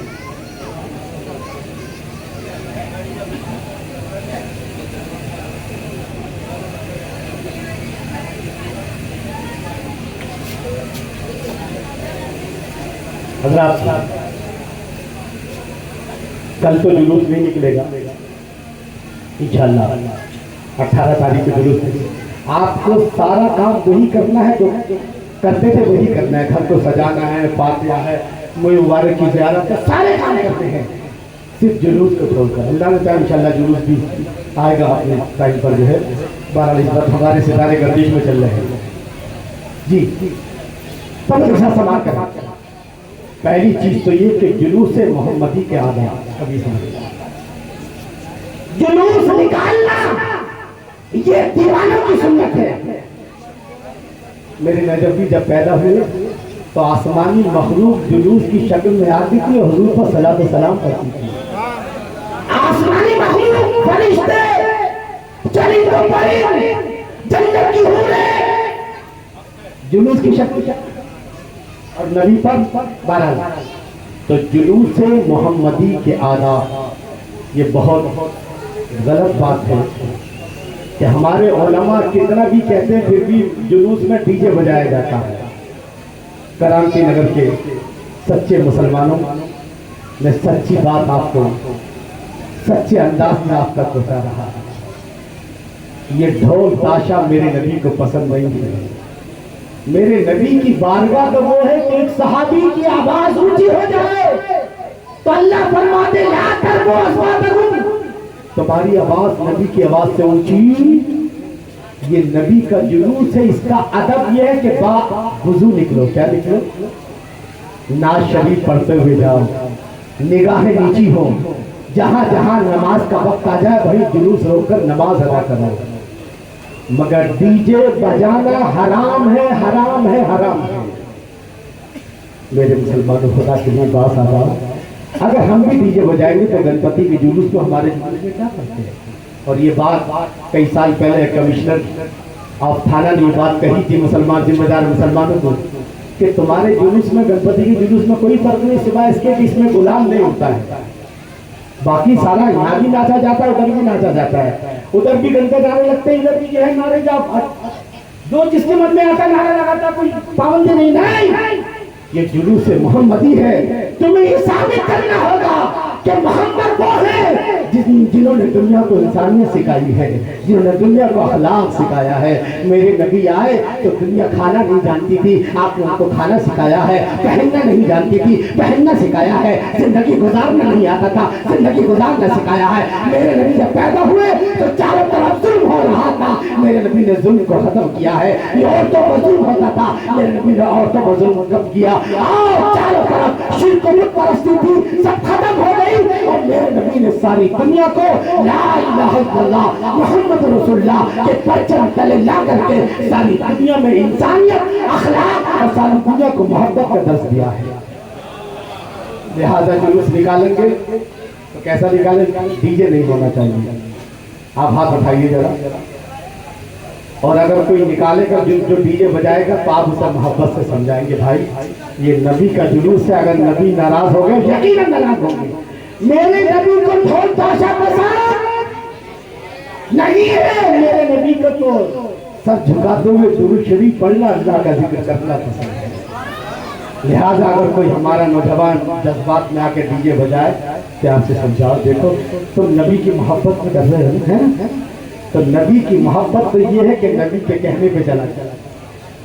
نبی کی محبت کا سب سے بڑا تقاضا یہ ہے کہ جو کام بھی کرو نبی کی محبت میں، نبی کی بتائے ہوئے مرضی کے مطابق۔ لہذا جلوس میں آپ ڈی جے بالکل نہیں ہوگا، اگر ہوا تو اپنے خود آپ کو سمجھانا ہے کہ دیکھو اگر ہم عالموں کی بات نہیں مانیں گے، نبی کی بات نہیں مانیں گے تو پھر پنڈتوں کی بات مانیں گے۔ پنڈتوں کو لایا جائے، سلمان خان کو لایا جائے کہ وہ سمجھائے گا، سلمان خان کی بات سلو بھائی کی بات مانیں گے۔ اگر آپ کو عالم کی بات پسند ہے تو پھر سلمان خان، عامر خان، شاہ رخ خان کس کی بات پہ عمل کریں گے؟ ہماری زندگی کا آئیڈیا کون ہے؟ ہماری زندگی کا آئیڈیا کون ہے؟ میرے نبی ہے یہ سلمان خان ہے، میرے نبی ہے یہ شاہ رخ خان ہے، میرے نبی ہے یہ عامر خان ہے، میرے نبی ہے یہ یوسف خان ہے۔ کون آئیڈیا ہے؟ تمہیں یاد فیصلہ کرنا پڑے گا، اور اگر تم یہ کہتے ہو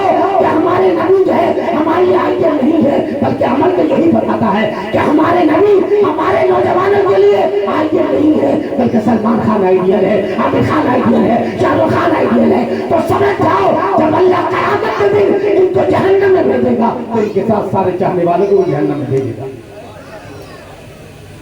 اس لیے اب بھی وقت ہے، ہم دیکھ رہے ہیں کہ یہ شرم کی بات نہیں کہ ہماری مسجد بابری مسجد چھین لی گئی، کیا یہ شرم نہیں کہ ہماری مسجدوں پر حملے ہو رہے ہیں، کیا یہ شرم نہیں ہماری داڑھی والوں کو ستایا جا رہا ہے، کیا یہ شرم نہیں کہ ہماری بہن بیٹیوں کی عزتیں لٹ رہی ہے، ہماری مسجدیں محفوظ نہیں ہیں، ہماری جائیداد محفوظ نہیں ہے، کچھ بھی محفوظ نہیں ہے، اور ہم ابھی بھی اپنی منمانی کر رہے ہیں۔ وہ جو کئی تیری عظمتیں تیری غفلت کا خراج ہے، جو جاگ اٹھے تو آج بھی وہی تخت ہے وہی تاج ہے، طریق مصطفیٰ کو چھوڑنا ہے وجہ بربادی، اسی سے قوم دنیا میں ہوئی بے اقتدار اپنے اب تو بند ہے۔ اللہ فرماتا ہے میرے نبی کے کہنے پر چلو گے تو میں تمہیں دنیا کا بادشاہ بنا دوں گا۔ میرا نبی کہتا ہے، کہاں کہتا ہے؟ میں نے ہوا میں کھائی کبھی نہیں، میں آپ کو قرآن کا ایک حدیث سے دیتا ہوں۔ میرا رب سمجھے گھر سماعت کیجیے گا، پیغام میلاد النبی بس آخری مرحلے سے گزر رہا ہوں گا۔ پیغام میلاد النبی کیا ہے؟ پیغام میلاد کیا ہے؟ جو نبی لے کر آئے اس پر عمل کرنا، یہ پیغام میلاد النبی ہے۔ قرآن لائے قرآن پر عمل کرو، حدیث لائے توجہ سے سماعت کریں، 12 روزہ محفل کی جان سماعت فرما لیں، 12 روزہ محفل بھارت کے مسلمانوں، تم کہاں کہاں پریشان ہو، اس کا حل چاہتے ہو تو قرآن سے، قرآن تمہارے ہر سمسیا کا سمادھان ہے۔ سورہ نور، سورہ نور کی آیت نمبر 56، 57، 58 میلاد النبی کا پیغام سماعت فرما لیں۔ اللہ ارشاد فرماتا ہے یا ایھا الذین وعد اللہ الذین آمنوا منکم وعملوا الصالحات۔ ذرا بیک گراؤنڈ سماعت فرمائیے۔ لوگ کہیں گے صاحب انہوں نے 12 دن بیان کیا، یہ تو بتائے نہیں کہ میلاد کا مقصد کیا ہے۔ اے میرے کرانتی نگر کے نوجوانوں، یہ تو کرانتی نگر ہے، یہاں اسلامی کرانتی لاؤ، اسلامی کرانتی لانا تمہاری ذمہ داری ہے، ہر مومن کی ذمہ داری ہے۔ اور جوان وہ ہے جسے محمد بن قاسم کہتے ہیں، جسے صلاح الدین ایوبی کہتے ہیں، جسے طارق نژاد کہتے ہیں، جسے محمود غزنوی کہتے ہیں، جسے شام کی محمد غوری کہتے ہیں۔ مقصد میلاد بھارت کے مسلمانوں، وہ بات جو شاید تم نے ابھی تک نہ سنی ہوگی وہ میں تم تک پہنچا رہا ہوں۔ اللہ نے کیا فرمایا؟ بات بیک گراؤنڈ، ہمارے سرکار بھائی، یہ ہمارے جب کے ساتھی ہیں محمود بھائی سب جو ہے کہ جب میں نے راموڑی میں قدم رکھا تھا کوئی مجھے پہچانتا نہیں تھا، کہ اللہ نے پہچان کرائی تو مسجد نور کے ذریعے ان لوگوں کی محبتوں کے ذریعے۔ میں کبھی گھمنڈ نہیں کرتا، کبھی تکبر نہیں، میرے پاس میرا کچھ بھی نہیں ہے، سب میرے رب کا دیا ہوا ہے اور آپ کی دعائیں عنایتیں میرے ساتھ۔ میں کبھی گھمنڈ نہیں کرتا، اللہ میں ہمیشہ دعا کرتا ہوں، اللہ میں اپنے نفس کی شرارتوں سے پاک نہیں ہوں، تو ہی مجھے بچانے والا ہے۔ وَمَا أُبَرِّئُ نَفْسِي إِنَّ النَّفْسَ لَأَمَّارَةٌ بِالسُّوءِ إِلَّا مَا رَحِمَ رَبِّي إِنَّ رَبِّي غَفُورٌ رَحِيمٌ۔ اے اللہ میں اپنے نفس کی شرارتوں سے پاک نہیں ہوں۔ یہ بات حضرت یوسف علیہ السلام نے کہی تھی، لیکن اللہ جس کا رحم فرمائے تب جو ساتھ بات کرا۔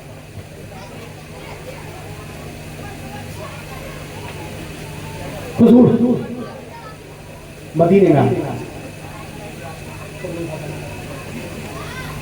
13 سال میرے نبی پر اور میرے نبی کے صحابہ پر کفار مکہ نے وہ سر اٹھائے جس کی ایک لمبی داستان ہے، ہر قدم پر آنکھوں سے آنسو نکلتے ہیں اگر آپ مکی زندگی کا جائزہ لیں۔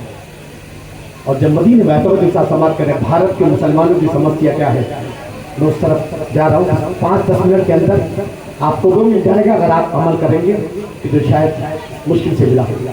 تو جب مدینے میں آئے تو پھر بھی ان کافروں نے چھوڑا نہیں۔ ہمارا یاد رکھنا بھارت کے مسلمانوں، تمہارا سب سے بڑا قصور یہ ہے کہ تم مسلمان ہو، بس اتنا سمجھ لو۔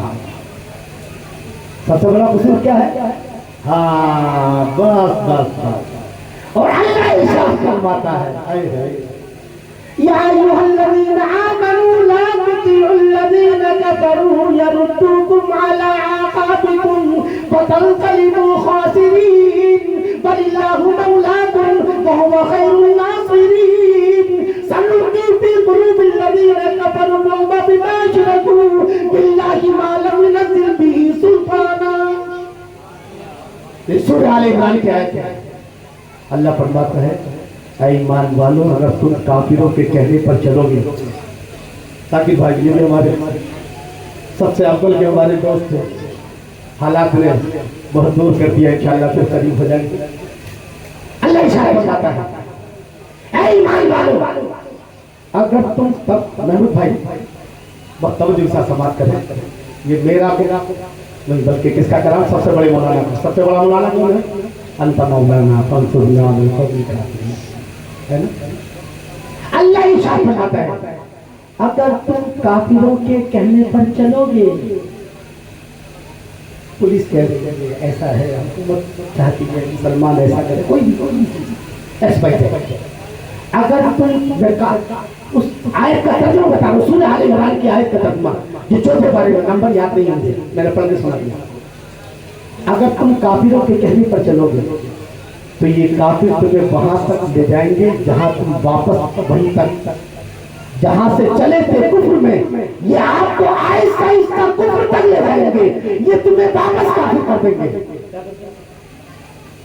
رفتہ رفتہ وہ میری ہستی کے ساماں ہو گئے, رفتہ رفتہ وہ میری ہستی کے ساماں ہو گئے. پہلے جہاں پھر جانے جہاں پھر جانے جانا ہو گئے.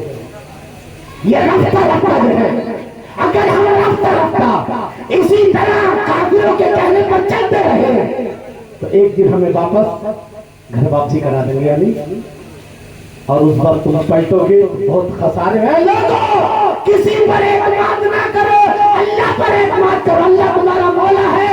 اگر تم اللہ پر اعتماد کرو گے اللہ تمہاری وہ کافروں کے دل میں بیٹھا دے گا. یا اب آ جائیے سے موجود ہے کہ میری نبی صلی اللہ تعالیٰ علیہ وسلم جب مکے سے مدینے آئے تب بھی کافروں نے شہر سے نہیں چھوڑا. تو ایک صحابی کھڑے ہو جاتے ہیں, کیونکہ مدینے میں آ کر بھی کبھی کوئی مسلمان آ رہا ہے, کسی کو کافروں نے ملا, مسلمان اس کی ٹانگ توڑ دی, کسی کا سر توڑ دیا, کسی کا کچھ کر دیا.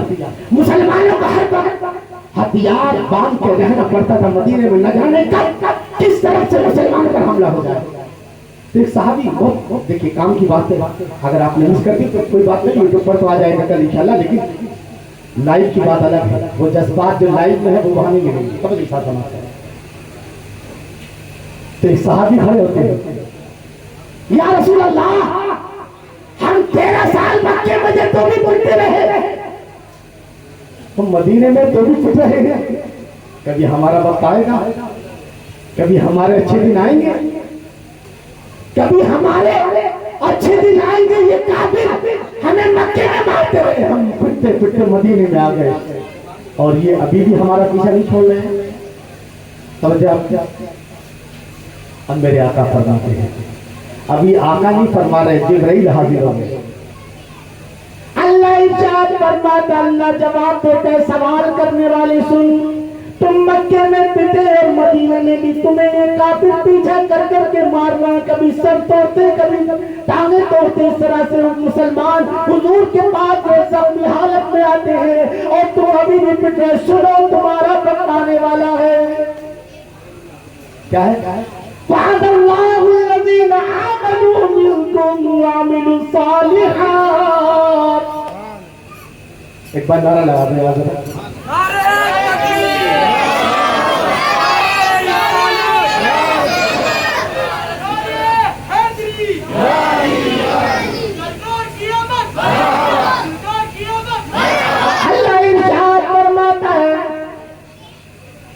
اللہ نے وعدہ کیا ہے, کس نے؟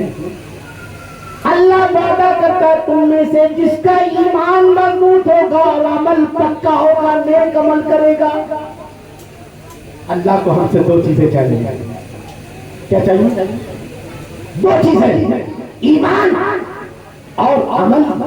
کون سا عمل؟ نبی کو راضی کرنے والا. نماز روزہ حج زکات ماں باپ کے حق اولاد کے حق پڑوسی کے حق جب جب اللہ حکم دے اس پر عمل کرنے کو نیک عمل کرنے اللہ ارشاد فرماتے تم مجھے 2 چیزیں دو میں تمہیں 4 چیزیں دوں گا کتنی چیزیں ملیں گی اللہ کو تمہیں کتنا دینا ہے 2 اللہ تمہیں بدلے میں کیا دے گا ذاکر بھائی بات سننا محمود بھائی بہت کام کی بات ہے توجہ کے ساتھ سماعت کریں بھارت کے مسلمانوں کا مسئلہ کیا ہے سمسیا کا سمادھان کیا ہے اس آیت کے اندر موجود ہے اللہ ارشاد فرماتا ہے تم مجھے 2 چیزیں دے دو ایک پکا ایمان دے دو اور دوسرا عمل صالح یعنی نیک عمل دے دو میں تمہیں 4 چیزیں عطا کروں گا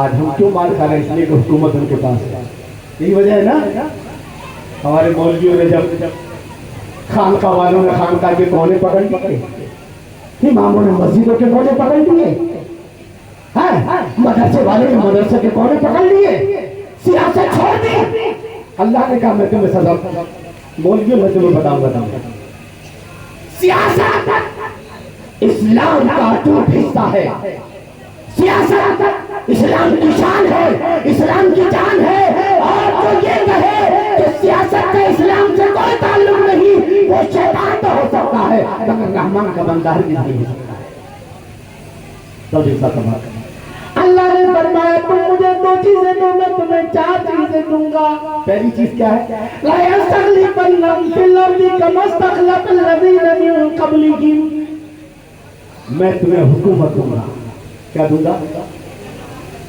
ہم اسے ایمان دیں گے نیک عمل دیں گے وہ ہمیں کیا دے گا جب بھی مولانا کا بیان سنو نا چاہے وہ کوئی بھی مولانا ہو کسی بھی مسئلہ میں لوگوں نماز پڑھو جنت میں جاؤ گے نماز پڑھو جنت میں جاؤ گے روزہ رکھو جنت میں جاؤ گے ابھی پہلے یہاں کا حساب کر دینا ابھی جنت تو بعد میں ملے گی یہاں جو روزہ کون نہیں ہے اس کا کیا ہے توجہ آپ کی میں مولویوں پر کوئی اعتراض نہیں کر رہا ہوں لیکن یہ جو نیم حکیم خضر جان نیم اللہ خضر ایمان نے جو ماحول خراب کیا اس سے مجھے شکایت ہے میں بھی مولوی ہوں میں بھی اسی لائن میں کھڑا ہوں ایسی بات نہیں جب دیکھو نماز پڑھو جنت روزہ رکھو جنت حج کرو جنت حج روزہ ہمیں جنت کے علاوہ کچھ ہے کہ نہیں یہ جو دنیا جہنم بن رہی ہے اس کا کیا سنو اللہ کہتا ہے یہ مولانا کو نہیں بتائے گا اللہ بتا رہا اللہ ارشاد فرماتا ہے اگر تم نیک عمل کرو گے ایمان لاؤ گے سچا ایمان تمہارے پاس ہوگا سچا عمل تمہارے پاس ہوگا تو میں دنیا پر تمہاری حکومت قائم کر دوں گا بھئی حکومت بھی چاہیے نا ارے 4 سے پار کا اللہ چاہے تو 5 سے پار ہو جائیں گے لیکن ہمیں 2 چیزیں چاہیے اللہ کہتے ہیں 2 چیزیں مجھے دو ایمان اور مضبوط عمل اللہ پہلی چیز کیا دے گا لا یستخلفنہم فی الارض کما استخلف الذین من قبلہم جیسے تم سے پہلے لوگوں کو اللہ نے ایمان اور عمل صالح کی بنیاد پر حکومت دی ہے اللہ ہے مسلمانوں تمہیں بھی حکومت عطا فرمائے گا پہلی چیز تو حکومت ملے گی سارے مسلمان ہوں گے کہ نہیں بھیا بولو یار یہاں جان سے جا رہے ہیں یہاں کو سماعت ہی نہیں آ رہا ہے ترجمہ صاحب ذرا تھوڑا تو جواب دو ہے ہم 2 چیزیں دیں گے ایمان اور عمل صالح اللہ کیا کہہ رہے پہلی چیز کیا ملے گی لا یستخلفنہم فی الارض میں زمین پر تمہیں حاکم بنا دوں گا زمین کے چپے چپے پر تمہاری حکومت ہوگی پہلی چیز دوسری وَلَيُمَكِّنَنَّ لَهُمْ دِينَهُمُ الَّذِي ارْتَضَىٰ لَهُمْ اور ہر جگہ تمہارے مذہب کے جھنڈے گڑتے نظر آئیں گے ہر طرف تمہارے جھنڈے ہوں گے ہر طرف تمہارے دین کو ہم مضبوط کر دیں گے شرط یہ کہ ایمان اور عمل صالح ہوں گے پہلے حکومت دیں گے اور ہر طرف جو ہے بلا سے بلا ظالم بھی تمہاری حکومت کا جھنڈا لے کر لہراتا نظر آئے گا 2 ہو گئے دوسرا کیا ہے وَلَا يُبَدِّلَنَّهُم مِّن بَعْدِ خَوْفٍ أَمْنًا اور ہم تمہارے خوف کو امن میں بدل دیں گے جو آج ڈر لگ رہا ہے اور وہی ڈر تو تھا بابری مسجد شہید ہوئی وہی ڈر کی وجہ سے ہم صبر کرتے رہے عوام سے زیادہ ہماری قیادت ڈری ہوئی ہے سب سے بڑا مسئلہ یہ ہے اور شہید ہوئی ہم تماشا دیکھتے رہے، فیصلہ ہوا تماشا دیکھتے رہے، آج جو بھی ہو رہا ہے آج ہم تماشا دیکھ رہے ہیں۔ اللہ فرماتا ہے اگر تم ایمان لاؤ مضبوط عمل کرو تو تمہارے خوف کو امن میں بدل دے گا، پھر تم نہیں ڈرو گے، تم سے تمہارا دشمن ڈرتا نظر آئے گا۔ اور چوتھا کیا ہے؟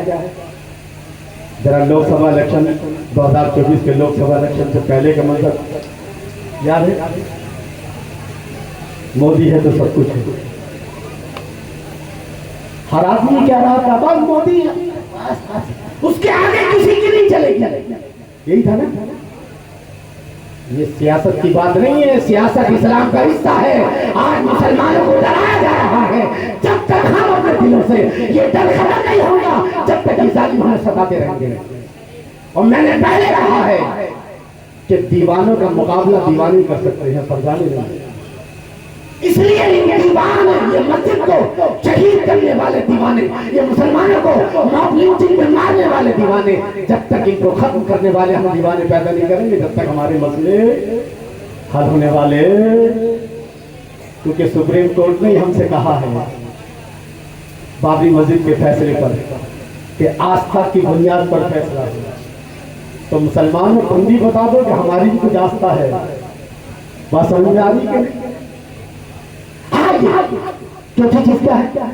لوگ کہتے تھے مودی کو ہرایا نہیں جا سکتا، حالانکہ یہ ہار تھا لیکن یہاں بھی کچھ بےمانی رکھتی ہے تھوڑی بہت، لیکن ایک خدا ہوتے ہوتے رہ گیا۔ یہ کون؟ یہ وقت کس کی رونق پہ خاک ڈال گیا؟ جو اپنے آپ کو خدا کہلانے والا تو خدا کا اعلان کر دیا ہوتا ہے، جو کہتا کہ میں نارمل نہیں پیدا ہوا بھگوان نے مانے۔ یہ وقت کس کی رونق پہ خاک ڈال گیا؟ یہ کون بول رہا تھا خدا کے لہجے میں؟ یہ کون بول رہا تھا خدا کے لہجے میں؟ سنو، قرآن کہتا ہے، سنیے آپ، لا تحسبن الذین کفروا معجزین فی الارض ومأواہم النار۔ پہلی چیز کہہ دے گا اگر تم اس کو، ہم ان کو اللہ کو ایمان دے دیا، پہلی چیز بادشاہت، دوسرے ہر طرف ہمارا جھنڈا، تیسرے ہمارا خوف ان کے دلوں پر، چوتھا اللہ ارشاد فرماتا کہ ہم تمہارے دشمنوں کو انجام تک پہنچانے کے معاملے میں عاجز نہیں۔ وہ خدا جس نے فرعون کو انجام تک پہنچایا، وہ خدا جس نے نمرود کو انجام تک پہنچایا، وہ خدا جس نے ابو لہب اور ابو جہل کو انجام تک پہنچایا، وہ خدا جس نے محمد بن قاسم کے سامنے ان کے دشمنوں کو انجام تک پہنچایا، وہ خدا جس نے محمود غزنوی کے سامنے ان کے دشمن کو انجام تک پہنچایا، وہ خدا جس نے خواجہ غریب نواز کے سامنے اور شہاب الدین محمد غوری کے سامنے ان کے دشمنوں کو انجام تک پہنچایا۔ اے بھارت کے مسلمانوں، اگر تمہارا ایمان مضبوط ہے، تمہارا عمل مضبوط ہے، تو ہم تمہارے دشمنوں کو مجھے انجام تک پہنچا دیں گے۔ جانے محفل 12 روزہ محفل کا مقصد، اب آخری بات بھارت کے مسلمانوں کا تھوڑا سا 5 منٹ میں جو یہ تھوڑا سا رہ گیا ہے، یہ تو بات سمجھ میں آ گئی نا؟ ہمیں کیا دینا ہے؟ بولو، 2 چیزیں، کیا کیا؟ ایک ایمان، دوسرا اب میں قرآن سے ہٹ کر کوئی بات نہیں کر رہا ہوں۔ بھارت کے مسلمانوں کا ایک اور حل بھی سماعت فرما لیں، بالکل 20 بار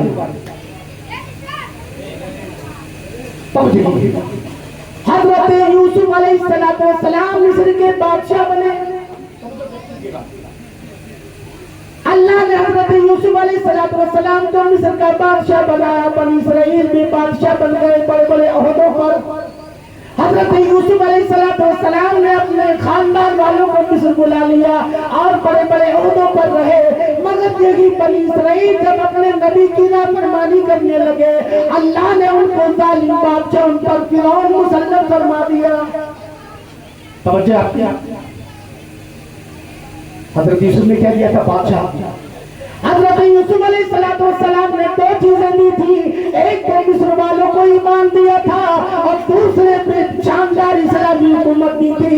بنی اسرائیل کو جو ہے آپ نے حکومت کے عہدے عطا فرمائے تھے، اور ادھر میرے نبی صلی اللہ علیہ وسلم نے فرمایا علماء امتی کا انبیاء بنی اسرائیل۔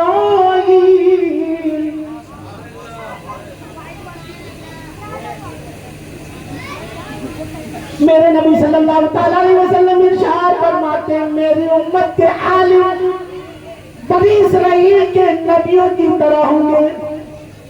سمجھو کیجئے، دیکھیے اگر خدا کی قسم آج کی تقریر وہ ہے کہ اگر آپ لاکھوں روپے بھی خرچ کرو گے نا، جو لاکھوں جو کانفرنس سے کرائی جاتی ہیں وہاں یہ چیز نہیں سماعت فرمائے۔ اللہ نے حضور نے فرمایا میری امت کے عالموں کا مرتبہ وہ ہوگا کہ بنی اسرائیل کے نبیوں کی طرح فرائض انجام دیں گے۔ ادھر حضرت یوسف نے کیا دیا؟ مصر والوں کو ایمان دیا۔ دوسرا کیا دیا؟ اسلامی حکومت۔ ادھر حضرت خواجہ غریب نواز علماء امتی کا انبیاء بنی اسرائیل کا مصداق بن کر حضرت خواجہ غریب نواز نے ہندوستان والوں کو ایمان دیا اور ایک اسلامی سلطنت عطا فرمائی شہاب الدین محمد غوری کے ذریعے۔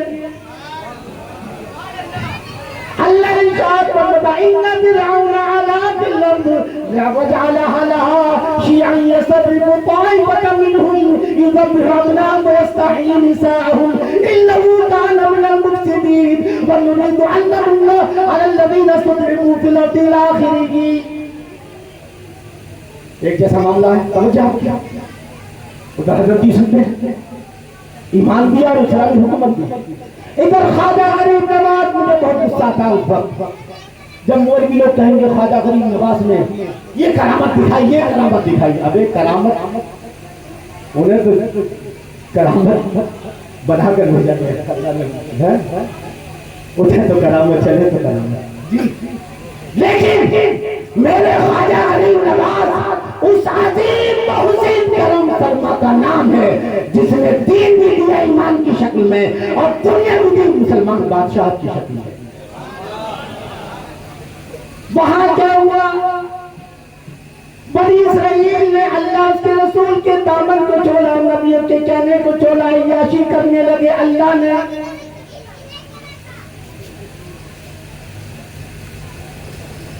ظالم بادشاہ فرعون کو مسلط فرما دیا اور وہ ان کو غلاموں کی طرح رکھتا تھا بنی اسرائیل میں۔ ادھر آپ دیکھو کہ مسلمانوں نے 900 سال حکومت کی، مگر جب مغل بادشاہ نے عیاشی کی، اللہ نے جو ہے مغل بادشاہ اور مسلمانوں کو یہاں انگریز کا غلام بنا دیا ہے نا۔ ادھر اللہ ارشاد فرماتا ہے جب بنی اسرائیل کو احساس ہوا کہ ہم نے اپنے نبی کے نبیوں کے کہنے کو چھوڑا تو سچی توبہ کی، کیا کی؟ اور اللہ سے دعا کی اللہ فرعون کے ظلم سے نجات دینے والا بھیج دے۔ تو ساری قوم نے سچی توبہ کی اور پھر اللہ نے قرآن میں فرمایا کہ یہ فرعون ایک کمیونٹی پر ظلم کرتا تھا جیسے آج ہم پر ظلم کا نشانہ ہے۔ فرعون بھی ایک ہی کمیونٹی کو ظلم و ستم کا نشانہ بناتا تھا، لڑکیوں کو زندہ رکھتا تھا اور ان کے بیٹوں کو قتل کر دیا کرتا تھا۔ یہاں ہمارا بھی ہوتا ہے۔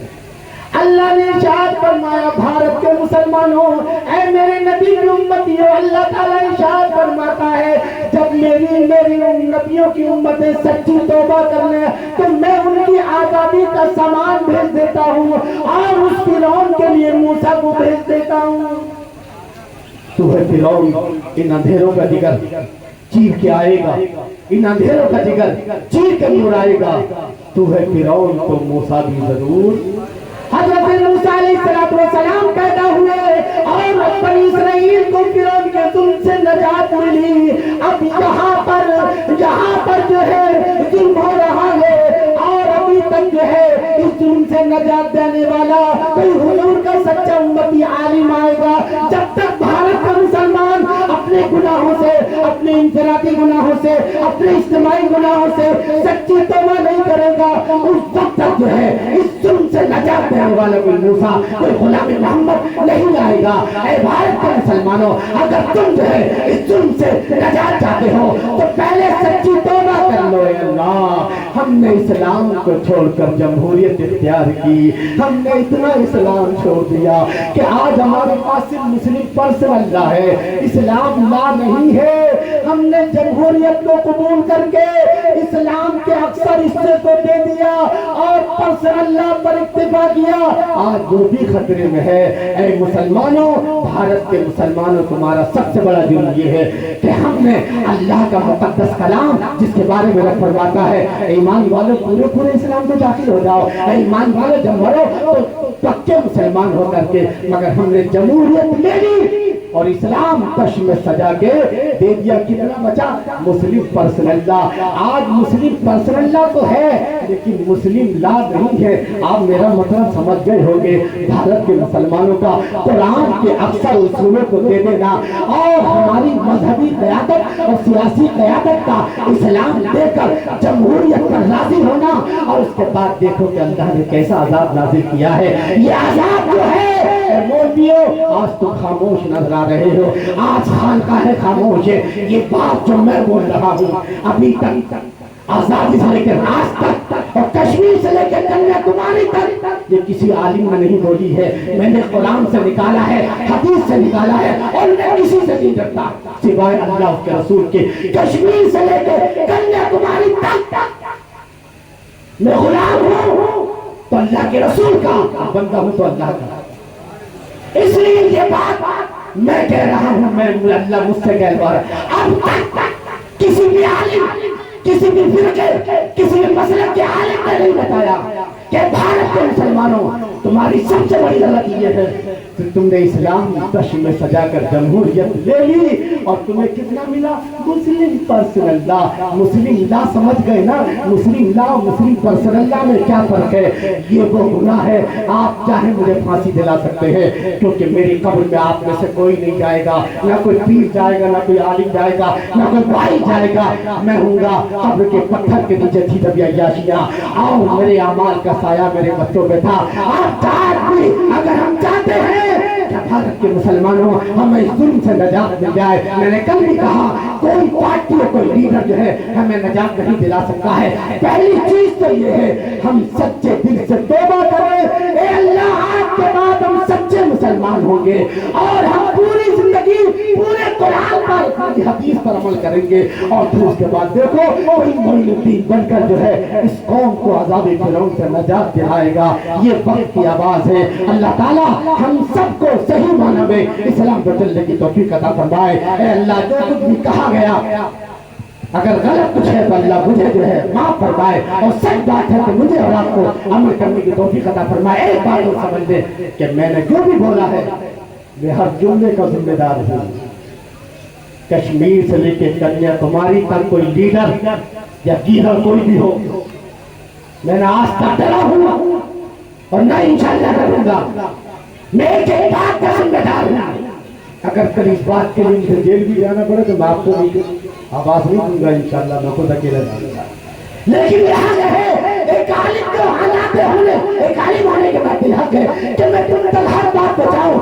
آج مسلمانوں کا مسئلہ دن بدن نیچے کی طرف جا رہے ہیں، تو جب تک ہم سچے مسلمان نہیں ہوں گے، سچی توبہ کریں قرآن پر ہاتھ رکھ کر، جس دن ہم توبہ کریں گے اے اللہ ہم جئیں گے تو قرآن پر عمل کریں گے، مریں گے تو قرآن پر عمل کریں گے، شادی ہوگی تو قرآن کے مطابق، بیاہ ہوگا تو قرآن کے مطابق، تجارت ہوگی تو قرآن کے مطابق، ہر عمل جو ہے تیرے قرآن اور تیرے نبی کی سنت کے مطابق ہوگی۔ جس دن ہم مسلمان سچی توبہ کر لیں گے اس دن اللہ تعالیٰ کسی معین الدین کو بھیجے گا، جس معین الدین نے حکومت دین مان دیا وہی معین الدین کا ثانی بن کر کے ہمیں موجودہ فرعون کے ظلم سے نجات دلائے گا۔